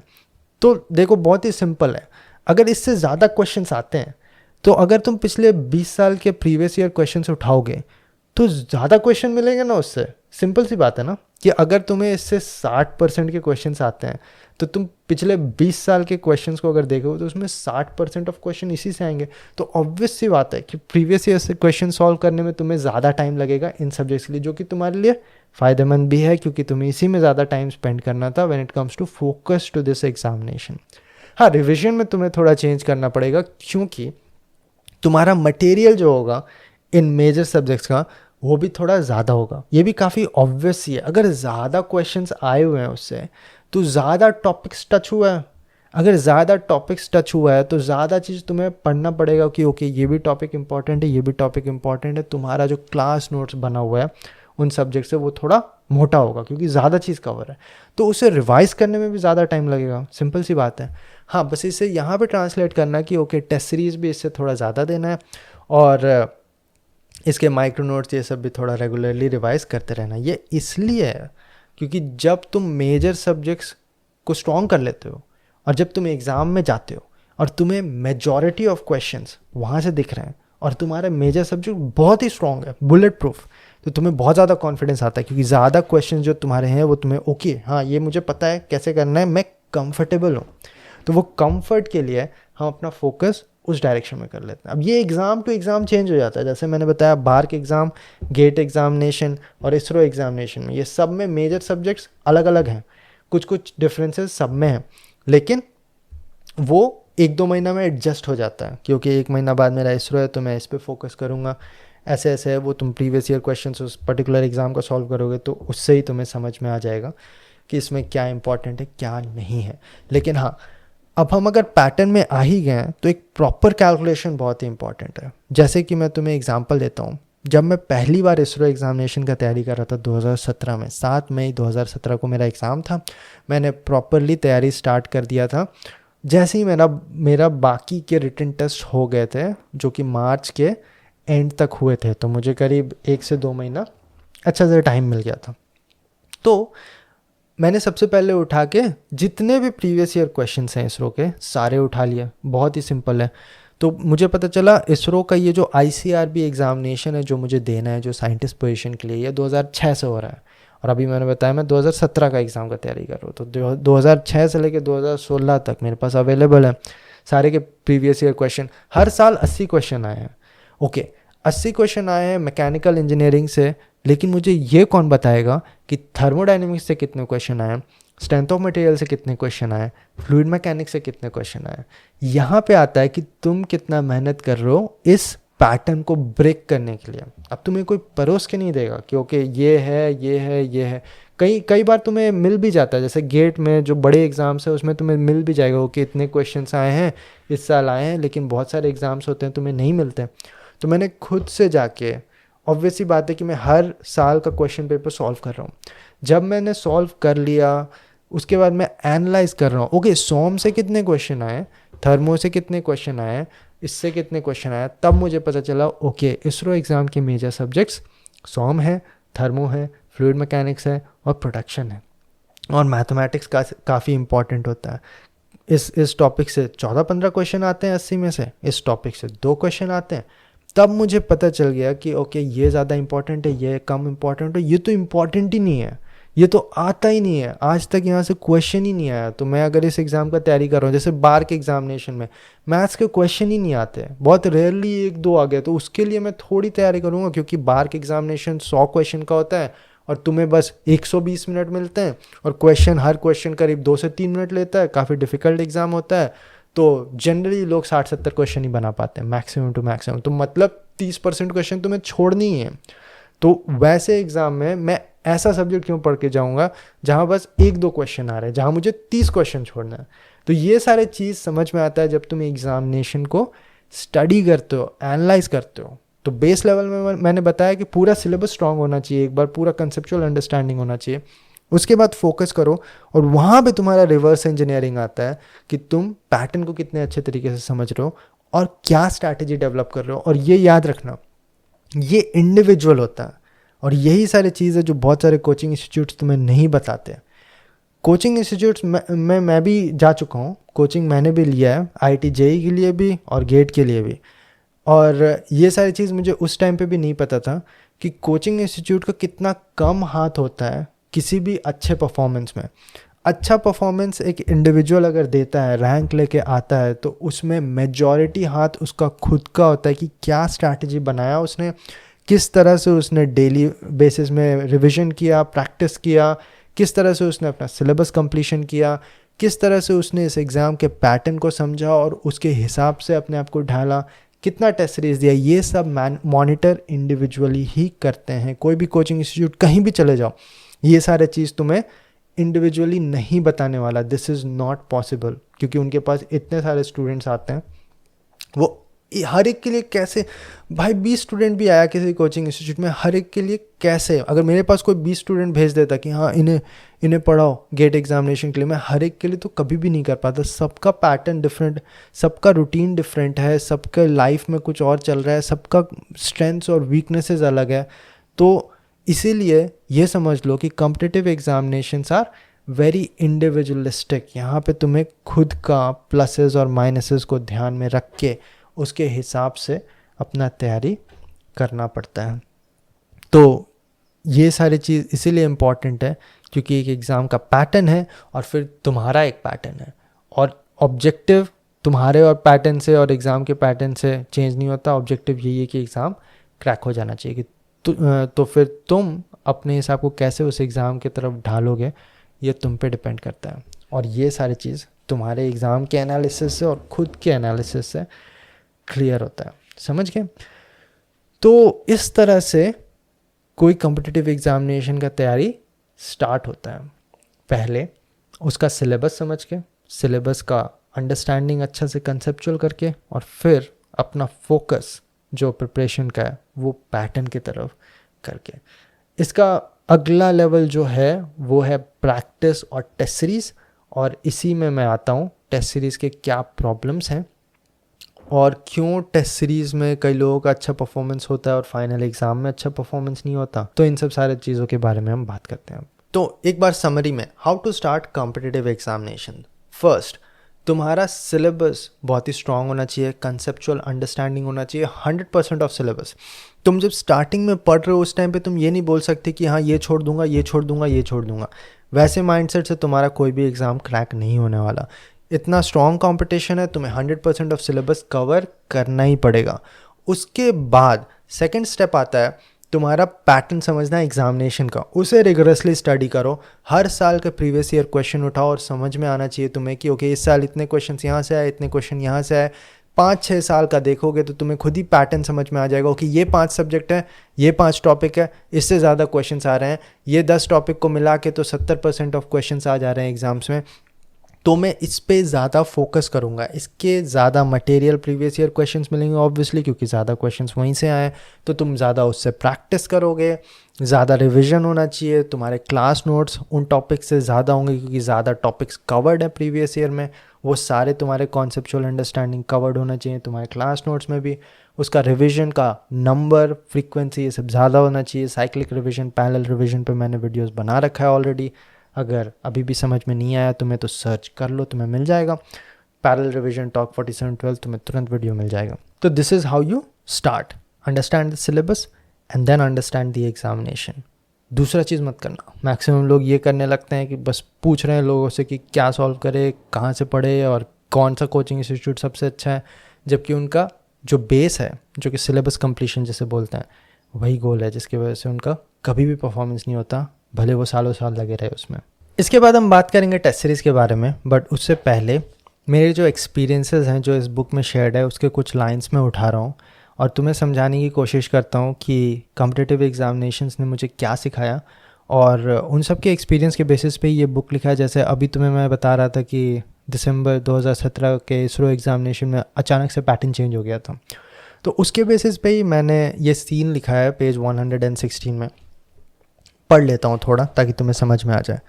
तो following was the classic pattern of ISRO ICRB written exams. Total number of questions 80, marks awarded for every correct answer +3, marks awarded for every wrong answer -1, and for unattempted question 0. Time allotted 90 minutes. Expected cutoff for 40 seats is 140. Now, यहाँ पे क्या होता है कि he is looking at a question paper where he has some preconceived ideas कि यहाँ पे कुछ ऐसे क्वेश्चंस आने चाहिए जो गेट के पैटर्न के हिसाब से हैं, कुछ सिंपल क्वेश्चंस आने चाहिए, और यहाँ पे तुम्हारा अटेम्प्ट करीब 130-140 मार्क्स का होना चाहिए।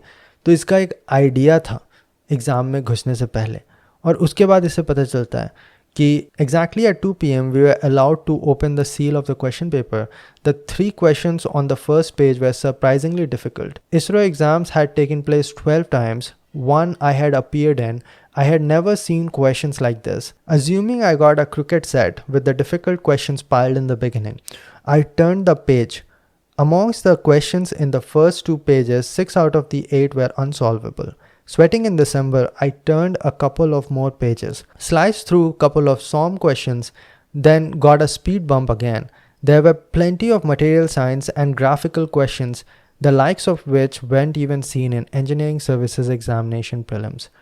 On top of that, some barbaric, never seen before questions of operational research, production, and even application-based questions were present in the first 20 minutes. I had reached the 40th question, out of which I was able to solve just 19.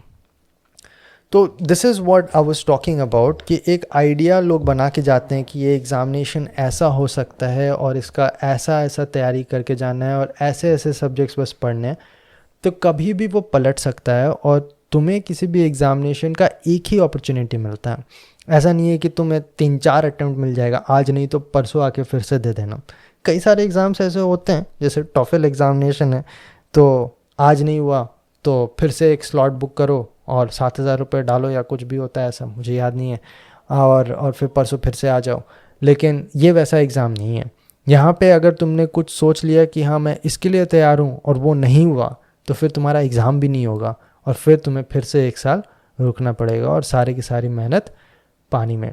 इसीलिए किसी भी exam का तैयारी कर रहे हो तो always remember, तुम्हें सब चीज़ के लिए रेडी रहना है। बाद में जाके ये मत बोलना कि मेरा किस्मत ख़राब था, जिस तरह से मैंने तैयारी किया था एकदम उसी तरह का पेपर नहीं आ गया। वैसे लोगों का एग्ज़ाम नहीं निकलता भी है तो आगे कुछ ना कुछ प्रॉब्लम होता है, क्योंकि वो शायद और भी बड़ा प्रॉब्लम हो जाता है कि अगर तुम्हारा गलती से कुछ अच्छा हो गया तुम्हारे साथ तो तुम्हें लगता है कि ओके अब तो मुझे पता है कैसे करना है चीज़ों को, चलो ठीक है।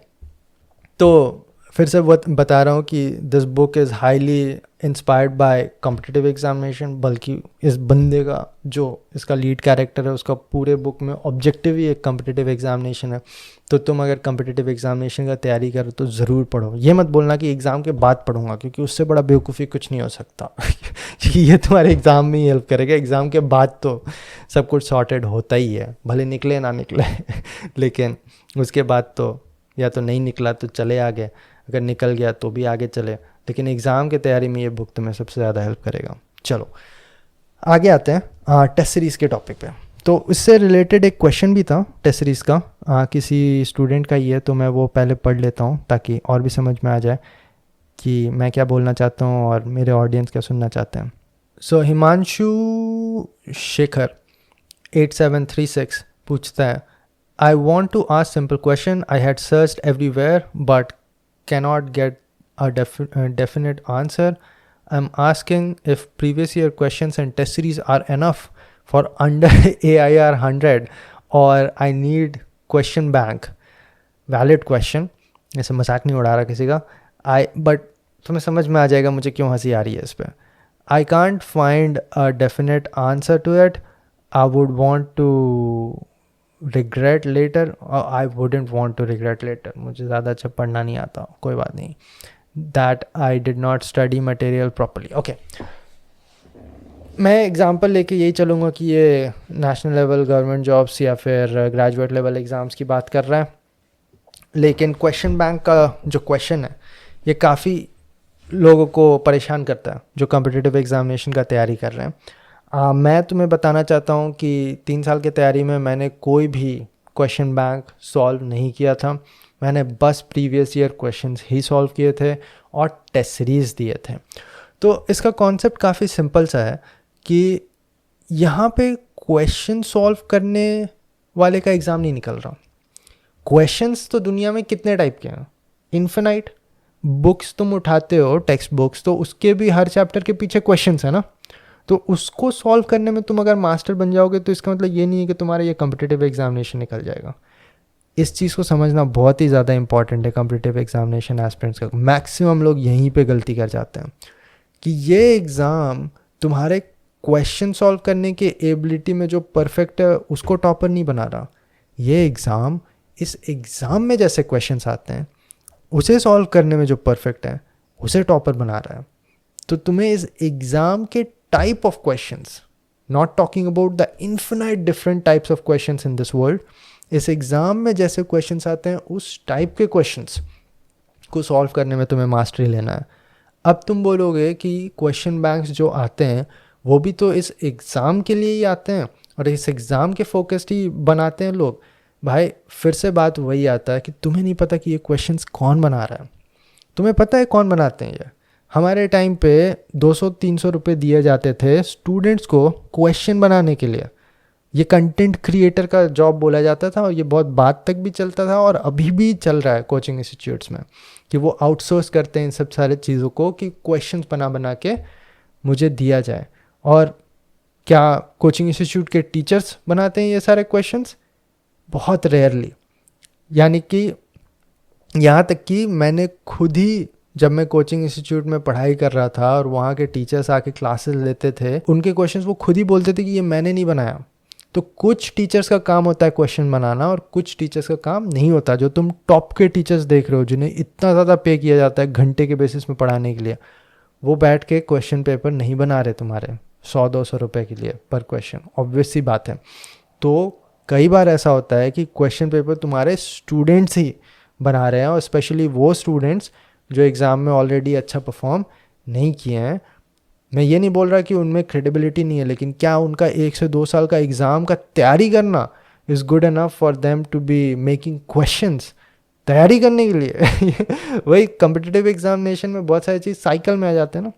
कई बार तो ऐसा भी जनरली जब कोविड के टाइम पे ऑनलाइन कोचिंग इंस्टीट्यूट सब खोले जा रहे थे इधर उधर, तो ये काफ़ी चल रहा था कि जिनका कहीं भी नहीं हुआ तो अब तो उनके पास जॉब भी नहीं है तो वही उठा के कोचिंग इंस्टीट्यूट्स में पढ़ाने लगे थे. कितने सारे यूपीएससी के एस्पिरेंट्स थे जो 2-3 साल से लगे हुए थे, एग्ज़ाम निकला नहीं, लेकिन अभी यूपीएससी के एग्ज़ाम निकालने के लिए पढ़ा रहे हैं.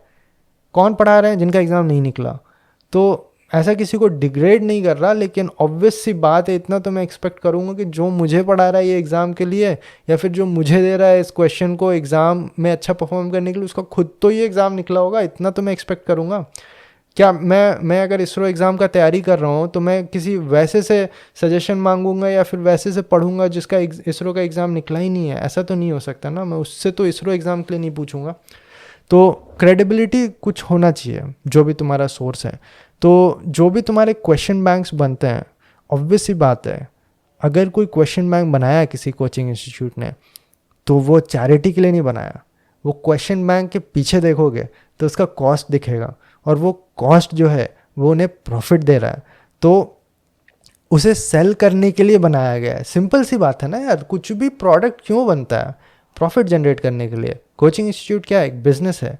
तो उसमें तुम्हें बोल दिया गया कि कुछ 5600 क्वेश्चन हैं, ठीक है? तो तुम्हें क्या लगता है वो हर एक टॉप के टीचर्स को पकड़ पकड़ के, अपने 56 टॉप के टीचर पकड़ पकड़ के 100 क्वेश्चंस बनवाए सबसे? ऐसा नहीं होता ना। तो अगर तुम थोड़ा सा भी लॉजिकली सोचोगे तो तुम्हें ये समझ में आएगा कि क्वेश्चन बैंक के मैक्सिमम क्वेश्चंस गार्बेज होते हैं। वो ऐसे इतना सोच के नहीं बनाया होता कि हाँ ये इस एग्ज़ाम का पैटर्न है कि नहीं।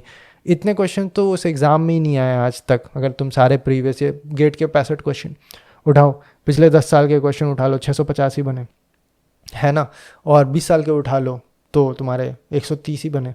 तो इसीलिए मतलब 1300 ही बने समझ लो थोड़ा थोड़ा भावनाओं को।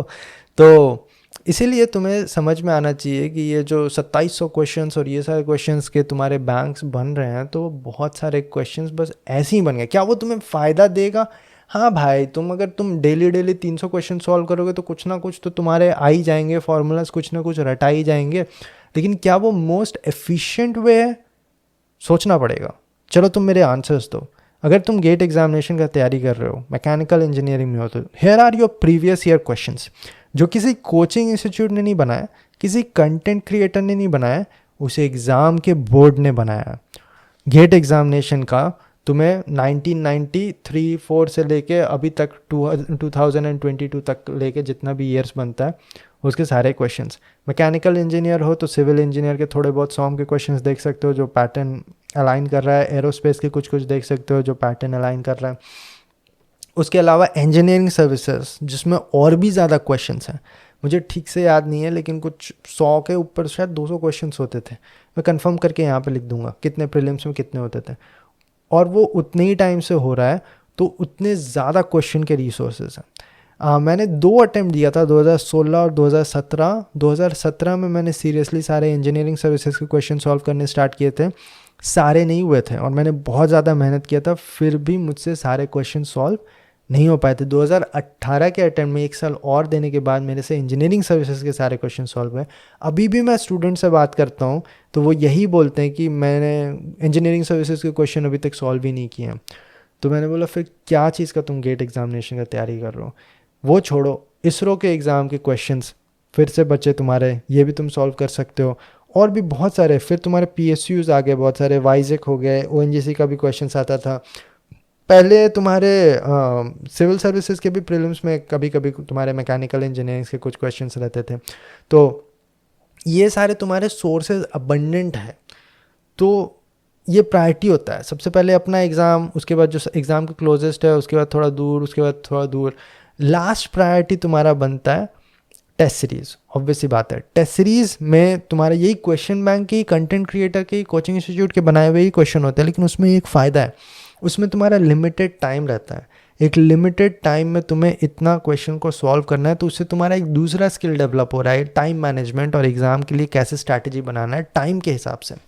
तो वो तुम्हारा दूसरा स्किल पॉलिश हो रहा है वहाँ पे। तो क्वेश्चन बैंक के टाइप के क्वेश्चंस तुम्हारे टेस्ट सीरीज में सॉल्व हो जा रहे हैं। तो हाँ, अगर तुम टेक्निकली देखो तो previous year question and test series is enough for you to get an AIR under 100। और ये मैं इसलिए बोल रहा हूँ क्योंकि मेरा AIR 4 था, तो ऐसा पॉसिबल है। और बार्क में भी बस 35 लोगों का ही सिलेक्शन हुआ था, उसमें से मैं एक था। तो ऑब्वियस सी बात है, मैं अंडर 50 अंडर 10 भी आ चुका हूँ। लेकिन बात यह है कि for me previous year questions and test series were enough. अब टेस्ट सीरीज मैंने 2 डिफरेंट हर साल दिए थे, क्योंकि एक ही कोचिंग इंस्टीट्यूट का फिर सेम होता है, वो रिपीटेड क्वेश्चंस देते रहते हैं। सेम क्वेश्चन को दोबारा डाल दिया, वो तुम सॉल्व होके खुश होने लगे, वहाँ पे अच्छा रैंक ले आया। तो ये बात है। तो इसीलिए मैं यहाँ पे कंफर्म कर रहा हूँ अकॉर्डिंग टू माय अंडरस्टैंडिंग और मेरा एक्सपीरियंस के हिसाब से कि test series and previous year questions are good enough. उसके बाद अगर तुम्हें टाइम मिलता है तो सॉल्व करो भाई जितना। लेकिन मेरे एक्सपीरियंस से मुझे ये पता है कि तुम ये सारे चीज़ करोगे तो तुम्हारे पास टाइम नहीं बचेगा। कोई भी एग्ज़ाम एस्पिरेंट का सबसे बड़ा प्रॉब्लम टाइम ही होता है, और इसीलिए उन्हें सेलेक्टिव होना होता है। इसीलिए उन्हें स्ट्रैटेजी खोजना पड़ता है कि क्या ज़्यादा इंपॉर्टेंट है, क्या कम, और इसीलिए उन्हें थोड़ा लॉजिक लगाना होता है कि क्या ज़्यादा सेंसिबल है मेरे टाइम इन्वेस्टमेंट के लिए और क्या कम। जैसे कि मैंने बोला, अभी तुम क्वेश्चन बैंक उठा के तुम डेली 300 क्वेश्चन लगाओगे, उसके तो तुम इम्प्रूव नहीं हो, क्या होगे, लेकिन फिर भी हो सकता है तुम एग्ज़ाम में लटक जाओ। क्यों? क्योंकि तुमने प्रीवियस ईयर क्वेश्चन ही सॉल्व नहीं किया है। तो तुम बहुत सारे क्वेश्चन सॉल्व कर रहे थे, इस एग्ज़ाम में जैसा क्वेश्चन आता है उसे तुम जितना कर सकते थे वो तुमने नहीं किया, और मेरे जैसा कोई बैठा हुआ होगा जिसने उसी को मल्टीपल टाइम्स कर लिया। और मल्टीपल टाइम्स मतलब ये नहीं मैं बोल रहा हूँ कि रट लो, क्योंकि मैक्सिमम लोग बहुत जल्दी कंक्लूजन पे आते हैं बिना ज़्यादा सुने हुए। स्टार मार्क क्वेश्चन पे एक मैंने अलग वीडियो बना रखा है, उसे देख लेना कि मल्टीपल टाइम्स कैसे सॉल्व करते हैं। तुम सेम क्वेश्चन को आज सॉल्व करोगे, सेम 20 क्वेश्चन को सॉल्व किया है, 2 महीना बाद तुम वही 20 क्वेश्चन को देखोगे तो कुछ क्वेश्चन तुम्हें नए नए से दिखेंगे, क्योंकि तुमने उसके बीच में 1000 क्वेश्चन और सॉल्व कर लिए।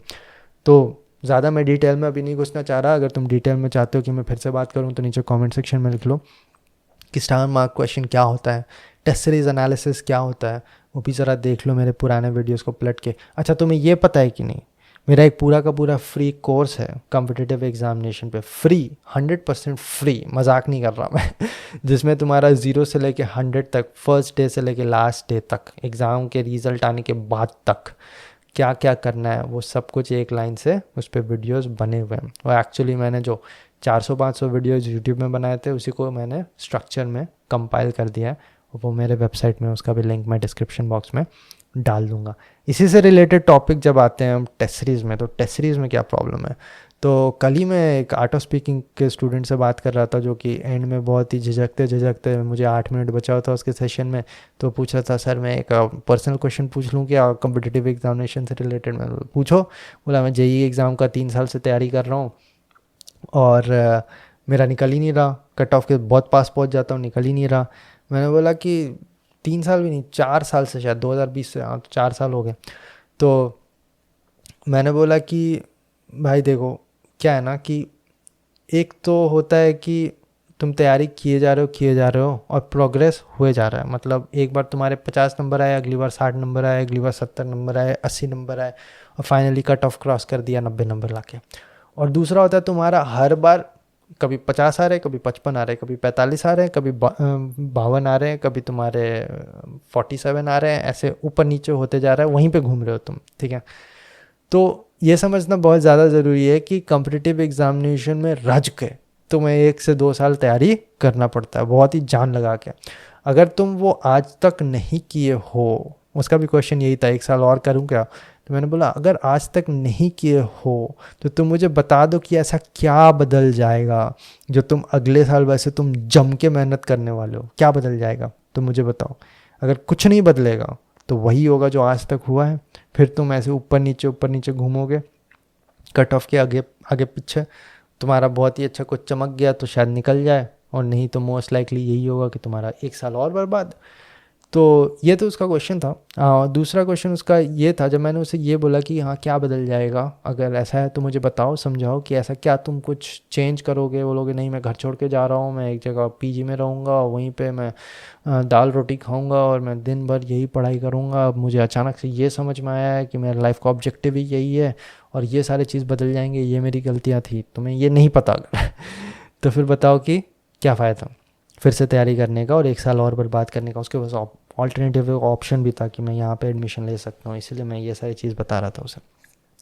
तो उसने एक आर्ग्यूमेंट रखा कि टेस्ट सीरीज़ में मेरा बहुत ही अच्छा परफॉर्मेंस आता है, अंडर 10 अंडर 5 आ जाता हूँ मैं कभी कभी। तो मैंने बोला भाई कितने लोग दे रहे थे वो टेस्ट सीरीज़, तो उसने बोला हाँ 50 से 100 लोग। बोला अब 50 से 100 लोग तुम्हारे फाइनली एग्ज़ाम में तो नहीं बैठेंगे ना।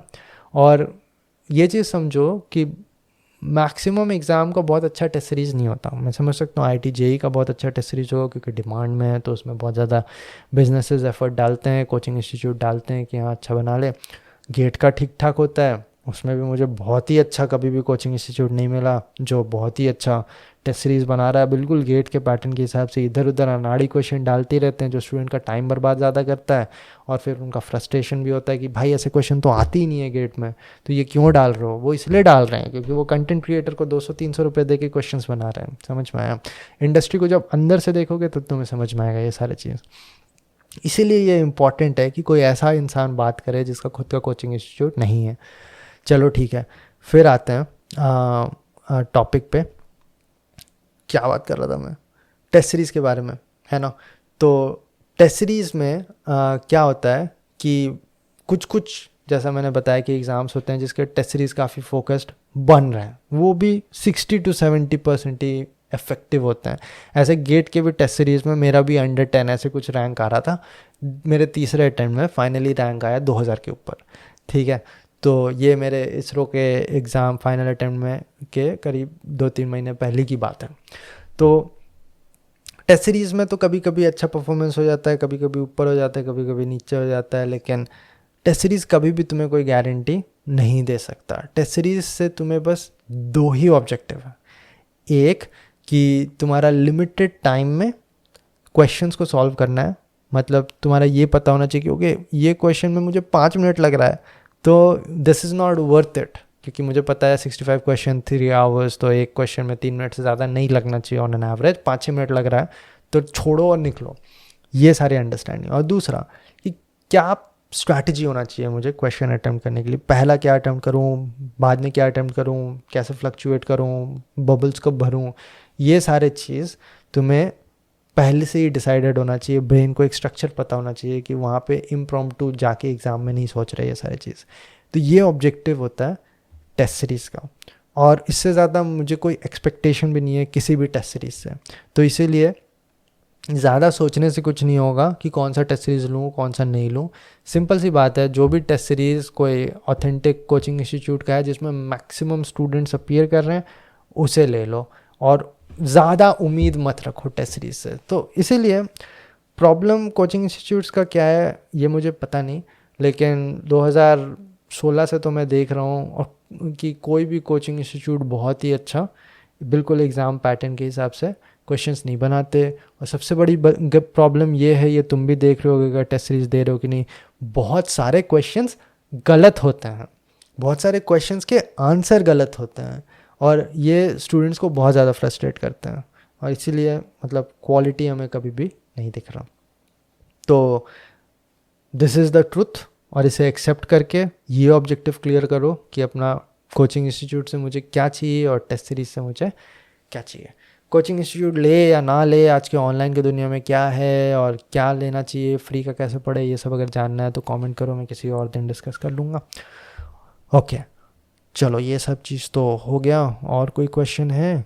बहुत सारे चीज़ मुझे डिस्कस करने थे but because of limitation of time आज ना हो पाए शायद, बट 2 टॉपिक काफ़ी इम्पॉर्टेंट है जो करना ही करना है, और ये दोनों कॉम्पिटिटिव एग्जामिनेशन स्टूडेंट्स के लिए काफ़ी इम्पॉर्टेंट है, तो इसे हम यहाँ डिस्कस कर लेते हैं। टॉपिक नंबर 1 ऑनलाइन डिस्ट्रैक्शन जो आजकल क्रिएट हो गया है, और second smart work versus hard work. तो एक एक करके हम इसे डिस्कस करते हैं। ऑनलाइन डिस्ट्रैक्शन, एक टाइम पे lack of resource was a problem for exam aspirants and students, और आज abundance of information is a problem। तो ऐसे सिचुएशन में what we are getting is a fog of war। तो यहाँ पे क्या सही है क्या गलत है, कौन सच बोल रहा है, किसका ऑब्जेक्टिव और एजेंडा नहीं है, ये समझ में ही नहीं आ रहा। कौन पेड है दिस कोचिंग इंस्टीट्यूट से, कौन इसके अगेंस्ट है इसीलिए कुछ भी बोल रहा है, ये कुछ समझ में ही नहीं आ रहा। मतलब ये इतना तो तुम भी लॉजिकली समझ रहे होगे, और इतना तो आजकल स्टूडेंट्स भी समझने लगे हैं, स्पेशली जब से 2-3 लोग कोचिंग इंस्टीट्यूट के आपस में लड़ने वड़ने लगे हैं और फिर कुछ कुछ कर रहे हैं, उसके बाद आगे चल के पता चला कि दोनों मिल गए और दोस्त बन गए, और ये सारे चीज़ जो चल रहे हैं यूट्यूब में व्यूज़ कमाने के लिए भी कुछ कुछ कर रहे हैं। तो इनसे तुम्हें समझ में आ रहा होगा कि हर चीज़ जो कोचिंग इंस्टीट्यूट के आउटलेट से आ रहा है वो एजेंडा से बचा हुआ नहीं है, कुछ तो ऑब्जेक्टिव है। तो अगर तुम कहीं भी देख रहे हो buy this course get this discount और ये सब कुछ, तो वहाँ का advice take it with a grain of salt. अगर कुछ टेक्निक ट्रिक और ये सब कुछ पता चल रहा है तो उसे ले लो। Do not believe anything coming out straight from a coaching institute. जब भी तुम्हें दिखे कि इतना % सेल है, एक नया बैच स्टार्ट हो रहा है, ये हमारे टॉपर्स हैं, ये हमारे AIR हैं, क्योंकि एक सिंपल सा लॉजिकल ब्रेन तुम लगाओगे तो it is a business which is looking for a profit, और उनका कुछ ऑब्जेक्टिव है, कुछ एजेंडा है, सिंपल सी बात है। तो अगर ऐसा है तो वो हमेशा बायस्ड ही रहेगा। तो इसीलिए कोचिंग इंस्टीट्यूट में अगर तुम्हारा कोई टॉपर का भी इंटरव्यू हो रहा है तो वो भी बहुत सोच समझ के सुनना, क्योंकि उनका ऑब्जेक्टिव यहाँ पे सबसे बड़ा है व्यूज़ ज़्यादा से ज़्यादा लेना। सिंपल सी बात है। तो बहुत सारा चीज़ वहाँ पे, ये सारा चीज़ क्वेश्चंस भी डाला होगा, ये सारे चीज़ को कट करके निकाला होगा। जैसे मेरा भी कोचिंग इंस्टीट्यूट्स ने इंटरव्यू लिया है, तो ऐसा नहीं है कि जो भी मैंने बोला वो सब कुछ उन्होंने पब्लिश कर दिया, उसे बहुत ही काट पीट के छोटा बना के उसे पब्लिश किया। तो उनका ऑब्जेक्टिव ही ये चल रहा है कि जिसमें ज़्यादा व्यूज़ आए। तो ऑब्वियस ही बात है कि एक बिज़नेस को सर्वाइव करने के लिए या फिर थ्राइव करने के लिए व्यूज़ मिलेंगे, उसमें से कुछ तुम्हारा परसेंटेज रिटर्न होगा, कुछ एनरोलमेंट होगा। ऑब्वियस सी बात है ये सारी चीज़। लेकिन स्टूडेंट करे तो क्या करे? सिंपल रास्ता मत पकड़ो कि हाँ मैंने गेट सर्च किया, स्ट्रैटेजी फॉर दिस, टॉप में जो भी वीडियो आया वो देख लिया, उसके बाद लिंक पे क्लिक किया, यहाँ जाके ये कोचिंग इंस्टीट्यूट खरीद लिया। कभी भी कोई भी कॉम्पिटिटिव एग्जामिनेशन का तैयारी सिंपल नहीं हो सकता। तो उसका स्ट्रैटेजी खोजना, उसका पैटर्न खोजना, उसके लिए स्ट्रैटेजी खुद का बनाना, ये सिंपल कैसे हो सकता है? उसका इन्फॉर्मेशन लेना, ये सिंपल कैसे हो सकता है? 10 साल पहले भी ये डिफ़िकल्ट था क्योंकि इन्फॉर्मेशन यूट्यूब में नहीं अवेलेबल था। आज भी डिफ़िकल्ट है क्योंकि इतने सारे बोगस इन्फॉर्मेशन भर गए हैं कि सही क्या है और गलत क्या है ये भी नहीं समझ में आ रहा लोगों को। तो ये मेरा टिप है तुम्हारे लिए कि reach out to people who are not associated with coaching institute, people who have got their ranks and they are on social media. social media में सबको ही हैं, YouTube में नहीं, social media में। और उसका सबसे अच्छा सोर्स है तुम्हारा LinkedIn। LinkedIn में तुम्हें गेट के टॉपर्स मिल जाएंगे, तुम्हें Facebook में भी मिल जाएंगे, Instagram में काफ़ी डिफ़िकल्ट है सर्च करना ये सारे चीज़, लेकिन LinkedIn is the best place for you to find people who are qualified in a competitive examination। 2016 में भी जब हम कॉम्पिटिटिव एग्जामिनेशंस का तैयारी कर रहे थे तो हम इधर उधर से खोज खाज के कोई भैया को निकालते थे जो कि तैयारी कर चुके हैं और कुछ ठीक ठाक रैंक आ गया है, हम उनसे बात करते थे। उस टाइम पे सोशल मीडिया में इतना आसान नहीं था। तो आज भी तुम्हें ये करना है, लेकिन हाँ आज तुम्हारे लिए पॉसिबल भी है और बहुत ज़्यादा एक्सेसिबल भी है। कल हम शायद बस 2 से 3 ऐसे लोगों से हम मिल सकते थे जिनका कुछ कनेक्शन कहीं कहीं से बन गया। आज तुम एटलीस्ट 12 से 13 ऐसे लोगों से कनेक्ट कर सकते हो। तुम 50 ऐसे लोगों को मैसेज ड्रॉप कर सकते हो। कुछ लोग तुम्हें इग्नोर करेंगे, कुछ लोग तुम्हें हेल्प करेंगे, क्योंकि unlike the people who are running social media platforms, इनके पास सच में टाइम है क्योंकि इन्होंने अभी जस्ट परफॉर्म किया इस एग्ज़ाम में। They are free, they want to help, they want to reach out to more people to a lot of times. Actually मेरा सोशल मीडिया प्लेटफॉर्म ऐसे ही बढ़ा है। मैंने सबसे पहले कोरा में अपना इंटरव्यू एक्सपीरियंस शेयर किया था, वो ज़्यादा लोगों ने पढ़ा, तो फिर उन लोगों ने यूट्यूब चैनल मेरा फॉलो किया। फेसबुक में लोग मुझसे रीच आउट करते थे, व्हाट्सएप में मैं पर्सनली लोगों से बात करता था, और ऐसे बहुत लोग करते हैं। जब मैं इसरो में था तो इसरो में मेरे कितने सारे कॉलीग साइंटिस्ट थे वहाँ पे, पर फिर भी स्टूडेंट्स का हेल्प करते रहते थे। बहुत लोग होते हैं ऐसे। तुम बस मेहनत नहीं करना चाहते तो तुम्हें लोगों को पर्सनली खोजना है, रीच आउट करना है। सिंपल, किसी भी करियर में ऐसे ही होता है। प्राइवेट फील्ड में भी जो लोग करियर बना रहे हैं वो कॉन्टैक्ट्स बनाते हैं, लोगों को रीच आउट करते हैं, उनसे बात करते हैं, एडवाइसेस लेते हैं, अपना CV रेज्यूमे इम्प्रूव करते हैं। यही मेथड होता है। तुम्हें अगर कॉम्पिटिटिव एग्जामिनेशन का तैयारी करना है तो उनसे पूछो ना यार, फर्स्ट हैंड एक्सपीरियंस। तुम वैसे फिल्टर्ड लोगों की बातें क्यों सुन रहे हो जो एक प्लेटफॉर्म से, एक मीडिया आउटलेट से आ रहे हैं? तो काफ़ी सिंपल है, काफ़ी पॉसिबल है, तुम कर सकते हो। और फाइनली एक बार तुम्हें एक सेट ऑफ एडवाइस मिल जाता है तो ये मत करो कि हर स्टेप में उसी इंसान से मैं पूछ रहा हूँ, बार बार क्लियर कर रहा हूँ, ये क्वेश्चन है ये भी पूछ लेता हूँ।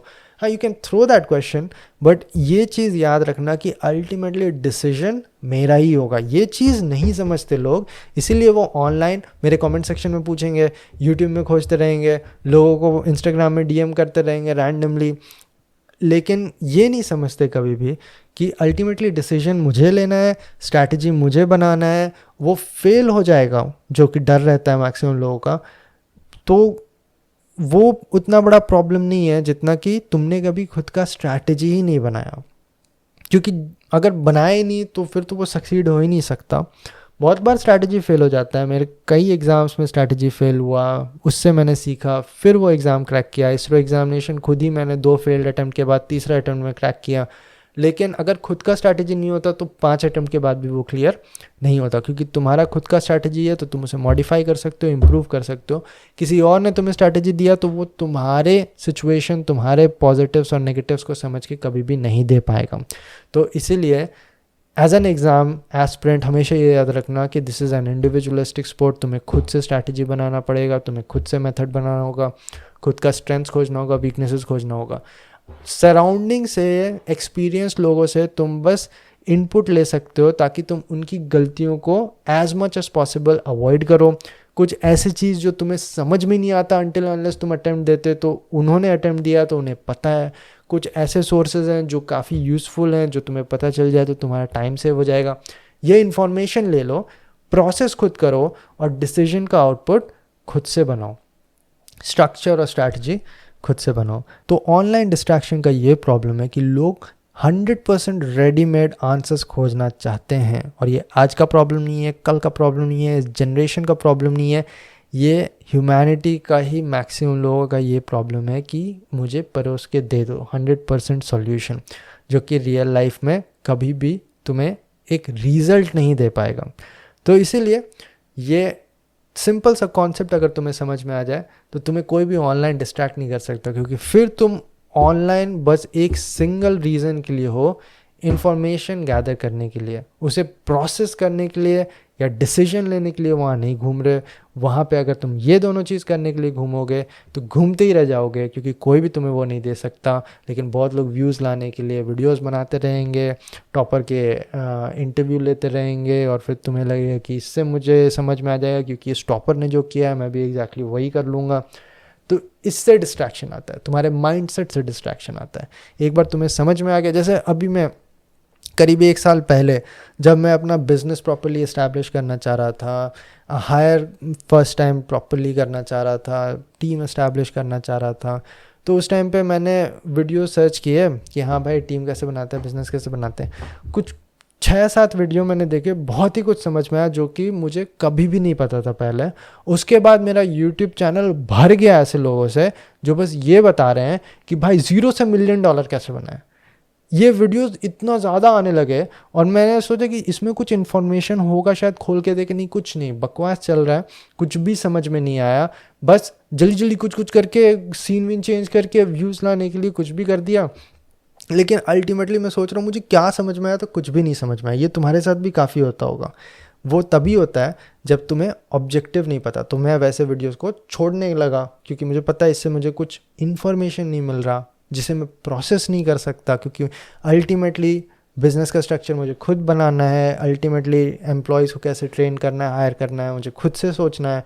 तो इन्फॉर्मेशन ले लिया, अब ज़रूरत नहीं है। तो तुम जब ये समझने लगोगे कि ऑब्जेक्टिव क्या है, तब तुम ऑनलाइन दुनिया में घुसोगे भी तो तुम्हें समझ में आएगा ये इंपॉर्टेंट नहीं है, ये इंपॉर्टेंट है, इसे ये सीखा, उसके बाद उसे स्ट्रक्चर आउट किया, ओके ये मेरा स्ट्रैटेजी है और इससे मैं प्रॉब्लम सॉल्व करूँगा, इसे मैं इटरेट करूँगा, इसे मैं इम्प्रूव करूँगा और this will give me my solution.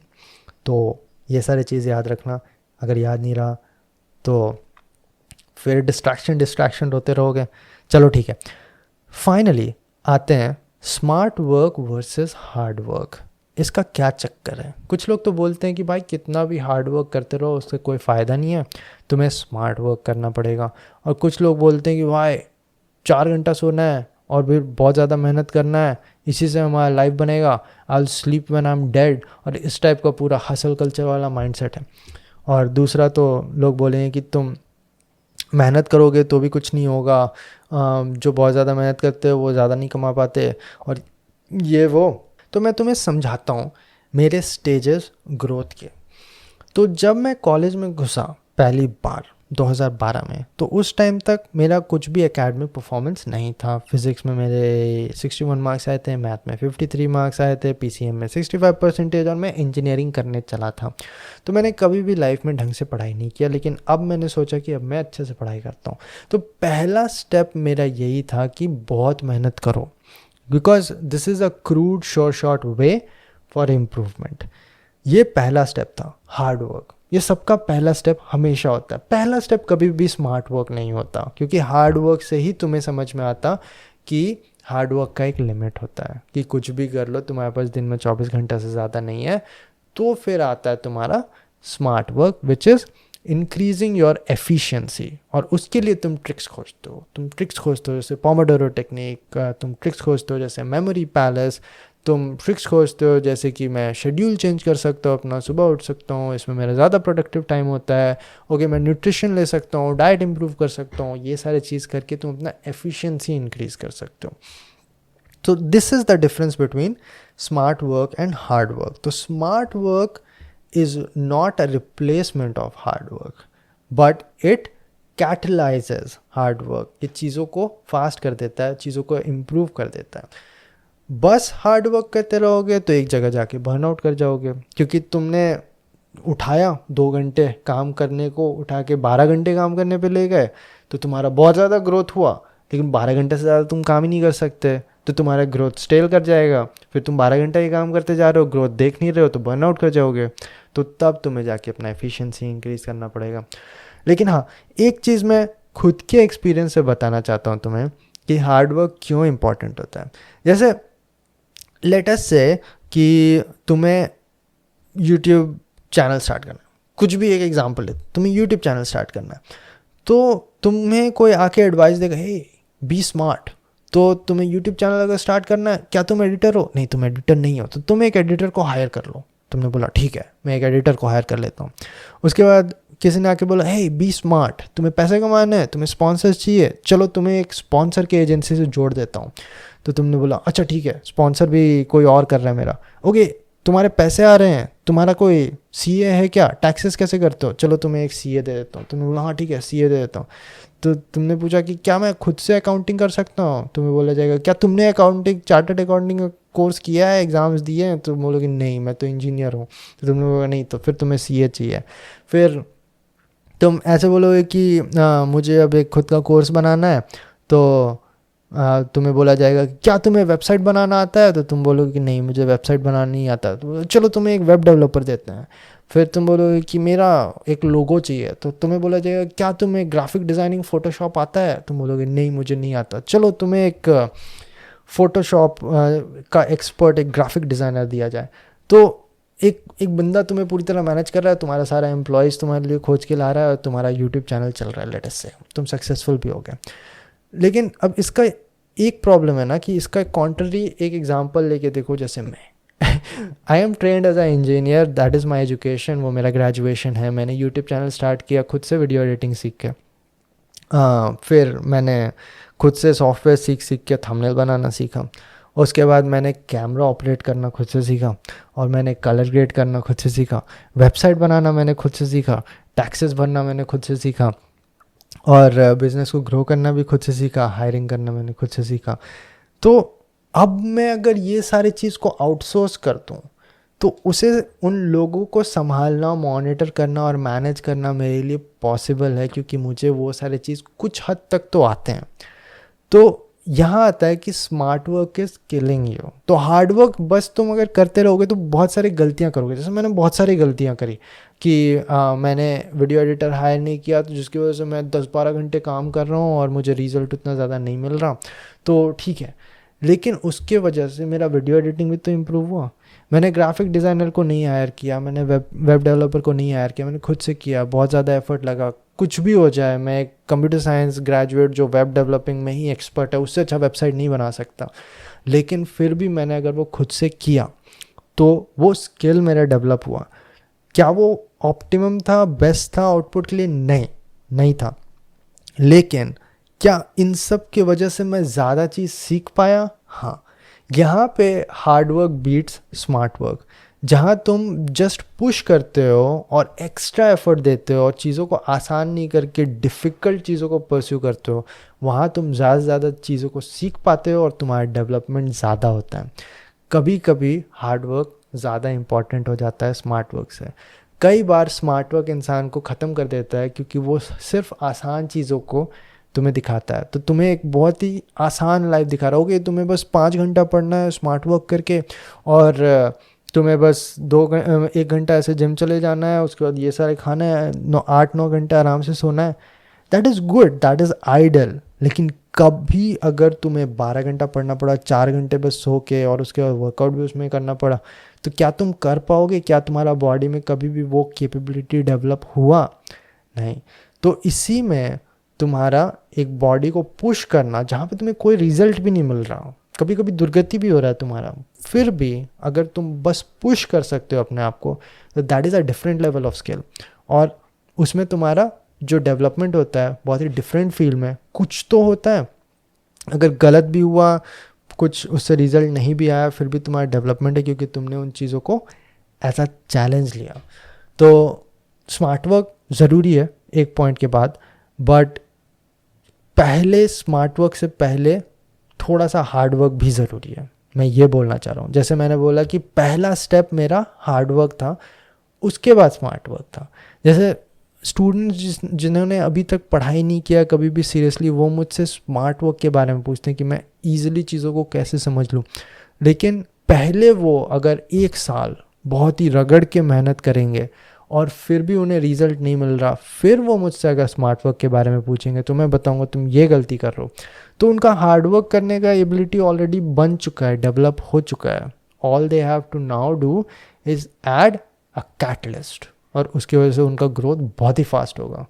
तो smart work is good, but अगर वो क्वांटिटी नहीं रहेगा तो क्वालिटी डाल के तुम क्या करोगे? मतलब अगर तुम 5 ही घंटा पढ़ने के यूज टू हो और मैंने तुम्हें एफिशिएंसी दे दिया और एफिशिएंसी तुम्हारा कैटलाइज करके उसे 20% इंक्रीज़ कर दिया, तो 5 घंटा का 20% क्या होता है? अरे यार, ज़्यादा कैलकुलेशन करने के मूड में नहीं हूँ मैं अभी। हाँ भाई, आज भी मैं गेट की ही कैलकुलेटर को उठाता हूँ अगर मुझे कुछ कैलकुलेशन करना होता है तो, क्योंकि वो मेरे जहन में घुस चुका है।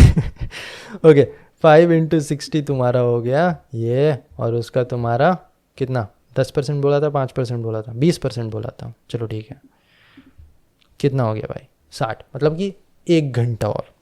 तो तुम आज तक 5 घंटा पढ़ रहे हो, मैंने तुम्हें स्मार्ट वर्क बताया तो तुम अब से 6 घंटा पढ़ने लगे, ठीक है।